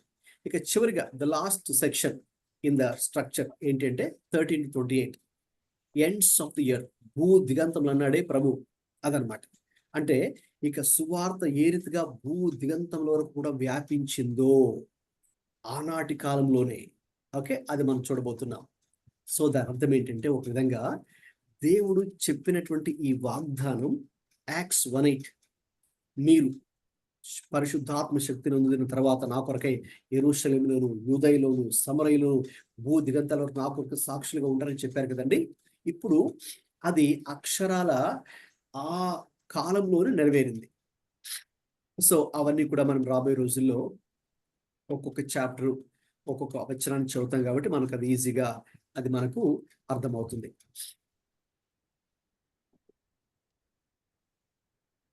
తర్వాత ఈ మొత్తం అపోస్తుల కార్యాల అంతట్లో కూడా, అంటే టోటల్ మనకి 28 చాప్టర్స్ ఉన్నాయి కదండి.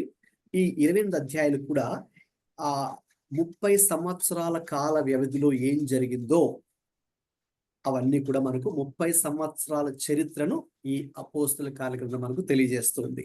అంటే బిట్వీన్ 30 to నియర్లీ 62 అప్రాక్సిమేట్ గా సుమారుగా ఆ 30-32 సంవత్సరాల కాల వ్యవధిలో ఏం జరిగింది అంటే యేసుక్రీస్తు ప్రభు ఆరోహణం అయిపోయిన తర్వాత ఇక నెక్స్ట్ AD 60 లేక 62 వరకు కూడా ఏం జరిగిందో.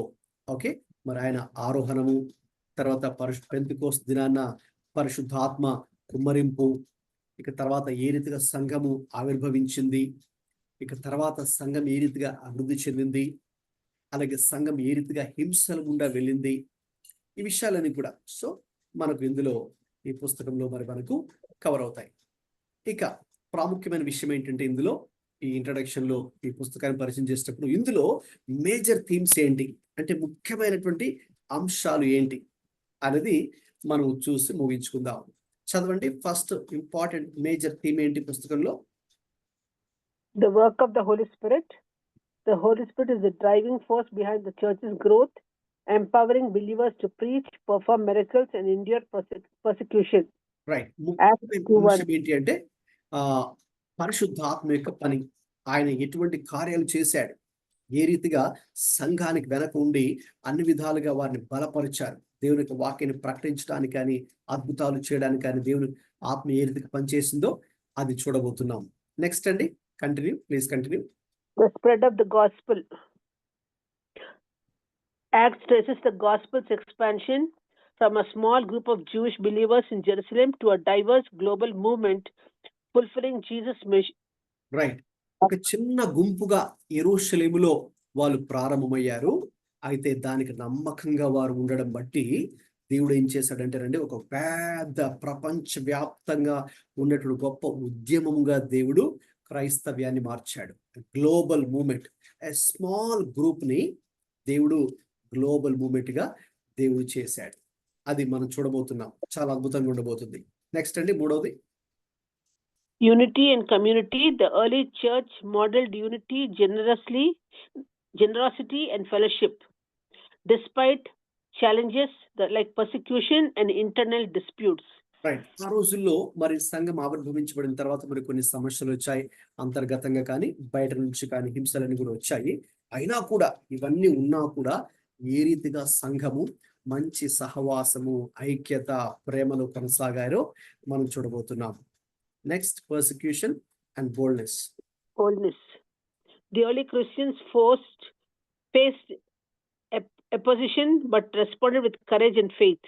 అవునండి, ఆ రోజుల్లో వాళ్ళు హింసలు వచ్చాయి, అయినా కూడా వాళ్ళు చాలా ధైర్యంగా ఎదుర్కొన్నారు. వాళ్ళేం భయపడి ఇంకా వెనక్కి వెళ్ళిపోలేదు. లేకపోతే మాకు ఇంకేసు ప్రభు వద్దనో లేక విశ్వాసం వద్దని వాళ్ళు చాలా థ్రెట్స్ వచ్చాయి, అయినా కూడా వారు ధైర్యంగా నిలబడ్డారు. అది కూడా ఎలా జరిగిందో ఈ పుస్తకంలో మనం చూడబోతున్నాం. నెక్స్ట్ అండి, ఇంకోటి inclusion of Gentiles. Acts highlights the inclusion of Gentiles into God's plan of salvation, breaking down cultural and religious barriers.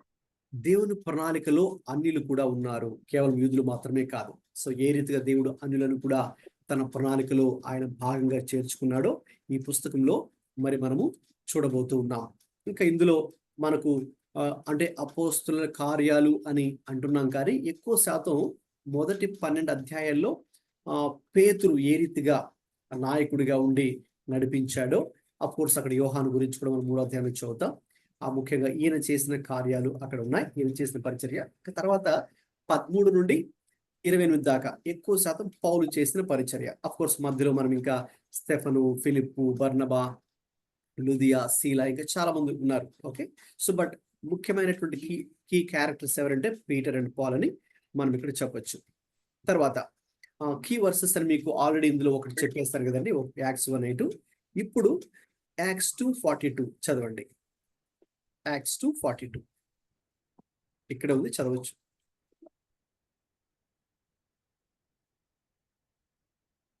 దీన్ని చదవండి చాలు. Describes the early వీరు church as అపొస్తలుల devoting బోధ to యందును ఉమ్, సహవాసం అందును రొట్టె విడిచడి యందును ప్రార్థన చేటి యందును ఎడతెగక ఉండేది. ఓకేనండి. ఆదిమ సంఘం ఏ రీతిగా ఏ విషయాల్లో వారు ఎడతెగక ఉండి బలపడ్డారో, సంఘముగా వర్ధిల్లారో, పరిచర్య అభివృద్ధి చెందిందో ఇక్కడ మనకు ఆ 4 విషయాలు ఉన్నాయి. ఓకే, అపోస్తుల బోధ, సహవాసము, రొట్టె విరుచుట, ప్రార్థన. ఓకే, నేను సెకండ్ చాప్టర్కి వచ్చినప్పుడు దాన్ని ఇంకా డీటెయిల్స్ గా వివరిస్తానండి. అది ఒక ప్రాముఖ్యమైన వచనం ఈ పుస్తకంలో 2:42. తర్వాత 4:12 ఇంకొక salvation is found in no one else, Hmm. for there is no other name under heaven and given to mankind by which we must be saved.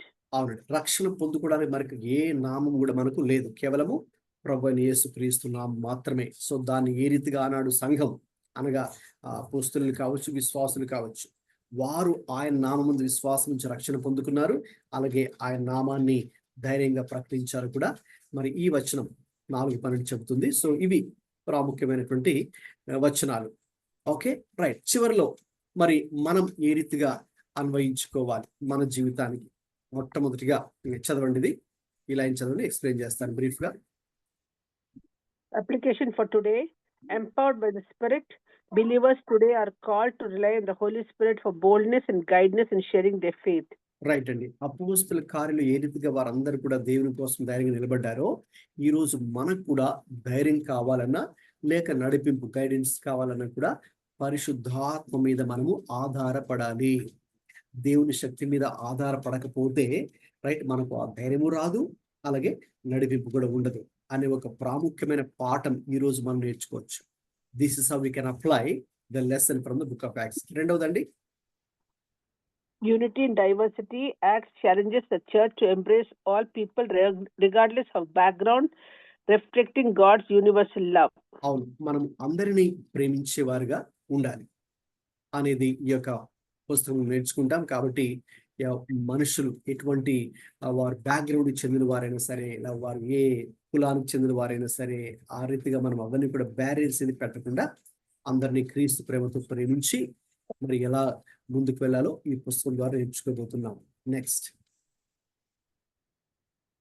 Unity in diversity. అది అయిపోయిందండి. Next, perseverance in trials. Perseverance in trials. The early church's resilience encourages modern Christians to remain faithful and amid challenges. అవునండి, ఆనాడు సంఘం ఏ రీతిగా హింసలు శ్రమలు ఎదుర్కొందో, ఈనాడు సంఘం, ఆధునిక సంఘము కూడా మరి మీకు తెలుసు కదండి, మన చుట్టూ పరిస్థితులు ఎలా ఉంటున్నాయో, కష్టమైన పరిస్థితులు ఉన్నాయని సంఘం వెళ్తూ ఉంది. అయితే ఈ కష్టమైన పరిస్థితుల మధ్యలో కూడా ఏ రీతిగా నమ్మకంగా మరి మనం ధైర్యంతో ముందుకు ఎదుర్కోగలమో కూడా రాబోయే రోజుల్లో మీకు నేను వివరించబోతున్నాను. లాస్ట్ దండి, Community life. The devotion of the early church serves as a model for fostering fellowship, worship, and generosity. అవునండి, ఆదిమ సంఘాన్ని మనం ఒక మాదిరికరమైన సంఘంగా ఉంచుకోబోతున్నాం. ఇది చాలా ప్రాముఖ్యమండి. మీరు విశ్వాసులైనా దేవుని సేవకులైనా, ఆదిమ సంఘము మనకు ఈనాటి ఆధునిక సంఘానికి మాదిరికరమైన సంఘం. అది మనకు ఒక రోల్ మోడల్. ఓకేనండి, అన్ని విషయాల్లో రోల్ మోడల్. అది సహవాసం కావచ్చు, ఆరాధన కావచ్చు, దేవుని సేవ చేసే విషయం కావచ్చు, సువార్త ప్రకటించే విషయం కావచ్చు, అన్ని విషయాల్లో మనందరికి ఇప్పుడు ఆధునిక మోడర్న్ చర్చ్కి ఏది మోడల్ చర్చ్ అంటే ఆదిమ సంఘమే, అర్లీ చర్చ్. ఆ అర్లీ చర్చ్ గురించి ఎక్కడ నేర్చుకుంటాం మనం? అపోస్తలుల కార్యాలు. కాబట్టి అది మరి మనం ఇక్కడ నేర్చుకోబోతున్నాం. కాబట్టి మనం ఆ రీతిగా ఈ యొక్క అపోస్తలుల కార్యాల గ్రంథాన్ని మరి మనం ఇందులో ఉన్న అనేకమైనటువంటి అమూల్యమైనటువంటి, చెప్పాలంటే ప్రశస్తమైనటువంటి పాఠాలు నేర్చుకోగలం. రైట్. సో నేను ఈ యొక్క పుస్తకం ద్వారా మరి దానిని ధ్యానించడం ద్వారా నేను చాలా దీవించబడ్డాను. అందులో చాలా ఆత్మీయ పాఠాలు దేవుడు నాకు నేర్పిస్తూ వచ్చాడు. అలాగే మనం కూడా ఇప్పుడు దానిని వచ్చే వారం నుండే మరి ఒక్కొక్క అధ్యాయము chapter by chapter, verse by verse study అనేది వచ్చే వారం నుంచి స్టార్ట్ అవుతుంది. కాబట్టి ఎవరు కూడా మిస్ అవ్వకండి. It's going to be very powerful and interesting and blessing. మనకు చాలా దీవెనకరంగా ఉండబోతోంది. ఇటు చెప్పే నాకైనా విని మీకైనా మనందరితో కూడా దేవుడే మరి పరిశుద్ధాత్ముడే అనేకమైనటువంటి నూతన విషయాలు మరి సంఘం ప్రజెంట్ చర్చ్, ఓకే, మా ప్రస్తుత సంఘం విశ్వాసులు కానీ దేవుని సేవకులు కానీ ఏ విషయాలు నేర్చుకోవాలో మరి దేవుడు ఎన్నో అద్భుతమైనటువంటి ఆత్మీయ సంగతులు ఇందులో దాచిపెట్టాడు. అవన్నీ కూడా మనం బయటకు తీయబోతున్నాం. అవన్నీ కూడా పరిశుద్ధాత్ముడే మరి మనకు సహాయం చేయబోతున్నాడు. కాబట్టి ఎవరు కూడా మిస్ అవ్వకండి. ప్రతి వారం కూడా 7:30 to 9 o'clock ఇది ఉంటుంది. అలాగే మీకు తెలిసిన వారు కూడా ఇది పరిచయం చేయండి. అలాగే ప్రార్థనా పూర్వకంగా రైట్ నా గురించి కూడా మీరు ప్రే చేయాలి. అలాగే వస్తున్నటువంటి వారందరూ కూడా ప్రార్థించాలి. సో దేవుడే దీన్ని మనకు చాలా దీవెనకరంగా ఆశీర్వాదకరంగా మార్చాలని నేను కోరుకుంటూ ప్రార్థిస్తున్నాను. ఇది బాడీ ఆఫ్ క్రైస్ట్, దేవుని యొక్క సంఘానికి ఎంతో దీవెనకరంగా ఉండాలని నేను ప్రార్థనా పూర్వకంగా వీటిని చేస్తున్నాను. కాబట్టి మీరు కూడా ప్రార్థించండి. ప్రార్థన పూర్వకంగా మరి సిద్ధపడి రండి. వీలైతే వచ్చే వారం మొదటి అధ్యాయం మరి మనం చూసుకోబోతున్నాం. కాబట్టి వీలైతే మీకు అవకాశం ఉంటే నాకు తెలిసి తప్పకుండా మీరు చేయొచ్చేది 1వ అధ్యాయాన్ని చదువుకొని మరి ఈ క్లాస్కి రావాల్సిందిగా కోరుతున్నాను. వచ్చే వారము క్లాస్ అటెండ్ అవ్వడానికి ముందుగానే 1-2 సార్లు లేక 2-3 సార్లు మీకు అవకాశం ఉంటే మరి ఆ అధ్యాయాన్ని చదువుకుంటండి. అది 26 వచనాలు అందులో ఉన్నాయి. మరి అందులో నుంచి దేవుడు మనతో మాట్లాడాలి. ప్రతి వచనం ద్వారా దేవుడు మనతో మాట్లాడాలి. అనేకమైన నూతనమైన సంగతులు మనం తెలుసుకోవాలి. ఆత్మీయమైన సంగతులు తెలుసుకోవాలి. ఒకవైపు మనము మరి మన జీవితాలు కట్టబడాలి వాక్యం ద్వారా. అలాగే మరి మీరు ఎక్కడైతే ఉన్నారో మీ ఫ్యామిలీ కట్టబడాలి, మీ సంఘం కట్టబడాలి, మీ సమాజం మీరు ఎక్కడైతే ఉన్నారో అక్కడ ఆ ప్రాంతం మరి అది దేవుడు అక్కడ గొప్ప కార్యాలు చేయాలి. రైట్, ఇది చాలా అద్భుతమైన పుస్తకం అండి. Unlike any other book in the Bible. So it's very very special. So దేవుడు అనేకమైన ఆత్మీయ సంగతులను మనకు తెలియజేయబోతున్నాడు. కాబట్టి ఆ రీతిగా మరి మీరందరూ కూడా ప్రార్థన పూర్వకంగా సిద్ధపడి రావాలని కోరుతూ మరి ఈనాటి బైబిల్ స్టడీని నేను ముగిస్తున్నాను. ఈరోజు కేవలం నేను ఈ పుస్తకాన్ని మీకు పరిచయం చేస్తాను అంతే. అందుకే this is just the introduction to the book of acts. అంటే ఈ పుస్తకం మరి ఏంటి, ఈ పుస్తకాన్ని మరి ఎవరు రాశారు, ఏ ఉద్దేశంతో రాశారు, ఇందులో ఉన్నటువంటి మరి ముఖ్యమైనటువంటి వచనాలు, లేక దేవుడు ఏ రీతిగా ఎటువంటి కార్యాలు ఇక్కడ మరి దేవుడు చేశాడు, ఎవరెవరు దేవుడు ఉపయోగించుకొని ఆయన కార్యాలు చేశారు అనే విషయాన్ని మీకు కేవలము ఇప్పటిదాకా నేను పరిచయం చేశాను అంతే. ఇక వచ్చే వారం నుండి మనం chapter by chapter, verse by verse study చేసుకోబోతున్నాం. కాబట్టి దేవుడు దాన్ని మనకు చాలా దీవెనకరంగా చేయాలి అని మనందరూ కూడా ప్రార్థన పూర్వకంగా మరి సిద్ధపడదాం. అలాగే మీన్ వైల్ మీకు ఇంకా ఏవైనా ప్రార్థన అవసరాలు ఉంటే కూడా మీరు మాకు టెక్స్ట్ మెసేజ్ పంపించండి. ఆ టెక్స్ట్ మేము చూసి తప్పకుండా మీ అందరి గురించి కూడా ప్రార్థన చేస్తూ ఉన్నాం. మంచిదండి, మరి టైం అయింది, 9 దాటింది కాబట్టి నేను ముగించేస్తున్నాను. మరి ముగింపు ప్రార్థన ఆశీర్వాదంతో సెలవు తీసుకుందాం. వచ్చే వారం నుండి మరి మనం స్టార్ట్ చేసినప్పుడు చివరిలో మీకు టైం ఇస్తాను. నేను ప్రతి ఒక్కరు కూడా మరి ఒక్కొక్క నిమిషం పంచుకోవాలని నేనైతే కోరుకుంటాను. కాబట్టి మీరు అది చదివి వచ్చినప్పుడు తర్వాత నేను కూడా మీకు దాన్ని వివరిస్తున్నప్పుడు తప్పకుండా మనం అనేక విషయాలు నేర్చుకుంటాం. కాబట్టి చివరిలో మరి ఆ డిస్కషన్ టైంలో మీరు కూడా ఆ విషయాలు పంచుకోండి. అది మీకు దీవెనకరంగా ఉంటుంది, గ్రూప్లో వింటున్న వారికి కూడా దీవెనకరంగా ఉంటుంది. మంచిది, ముగింపు ప్రార్థన ఆశీర్వాదంతో సెలవు తీసుకుందాం. ప్రార్థన చేసుకుందాం.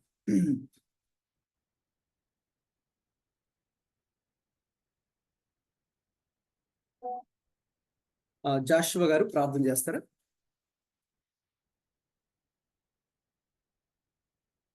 జాషువా గారు ఉన్నారా? సార్ చేస్తాను సార్. ప్రార్థన చేయండి సార్. పరిశుద్ధుడ, మహోన్నతుడ, గొప్ప దేవానికి ప్రభా, ఈ అమూల్యమైనటువంటి విలువైనటువంటి మాటలు ప్రభా, నీ పరిశుద్ధ లేఖనాల నుంచి ప్రభా మాకు అనుగ్రహిస్తున్న విధానం బట్టి నీకు వందనాలు. ఈ దాసుల్లో ప్రభా నువ్వు పెట్టిన భారమును బట్టి మిమ్మల్ని స్తుతిస్తూ మిమ్మల్ని స్మరణ చేసుకుంటున్నాం ప్రభా.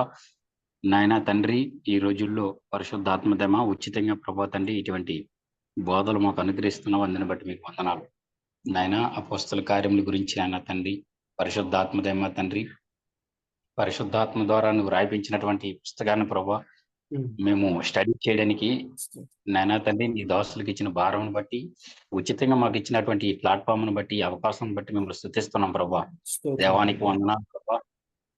కొన్ని నాయన ప్రారంభ విషయాలు మేము తెలుసుకున్నాం ప్రభా. వచ్చే వారం నుంచి అయా మొదటి అధ్యాయం నుంచి ప్రభా పరిశుద్ధాత్మదేమ మాకు నీ దాసులు ప్రభా ద్వారా మాకు బోధిస్తుండగా ప్రభా, మా దైనందిన జీవితంలో పరిశుద్ధాత్మదేమ ఆధ్యాత్మికంగా ప్రభా నాయన నీకు వందనాలు. దినదినము నాయన క్లాసులు వెన్నకొలిది మాలో ప్రభా తండ్రి నీ స్వరూపితులకు మమ్మల్ని అందరినీ మలచమని ప్రభా తండ్రి, నీ వాక్యాన్ని అర్థం చేసుకునే అయా తండ్రి అటువంటి జ్ఞానాన్ని ధన్యతని మాకు దయచేసి మీ నామాన్ని గొప్ప చేసుకోమని పరిశుద్ధాత్మదేమ మేము చదివినప్పటికీ మాకు అర్థం కాదు నేను అనేక విషయాలు నీవే నీ దోసలు నిలబెట్టుకొని మాకు బోధిస్తుండగా నీ పరిశుద్ధాత్మ సహాయాన్ని మాకును అనుగ్రహించి వాటిని అయా సరైన రీతిలో అర్థం చేసుకుని ప్రభా వాక్యానుసారంగా జీవించే జీవితాలు మాకు దయచేసి మీ నామాన్ని గొప్ప చేసుకోమని దేవా ఈ క్లాసులన్నిటి ద్వారా ప్రభా అపొస్తల కార్యాలు ప్రారంభించుండగా ప్రభా తండ్రి నాయన ఇందులో లోతైన సంగతులు గూఢమైన అయా మర్మాలు ప్రభా తండ్రి అనేకమైనటువంటి సంగతులు మాకు బయలుపరిచి తద్వారా నీ వాక్యము డైలీ డివోషన్ లో వాక్యం చదువుతుండగా మెరుగైన రీతిలో ప్రభా తండ్రి నిన్ను లోతుగా అర్థం చేసుకున్న ధన్యతను మాకు దయచేసి మీ నామానికి ఒప్పు చేసుకోమని ఉచితంగా అయా బోధిస్తున్నటువంటి అయా తండ్రి నీకు వందనాలు అయా సొమ్ముని సమయాన్ని సామర్థ్యాన్ని వెచ్చించి నీ దాసులు మాకు బోధిస్తుండగా దీనికి కావలసిన ప్రభా తండ్రి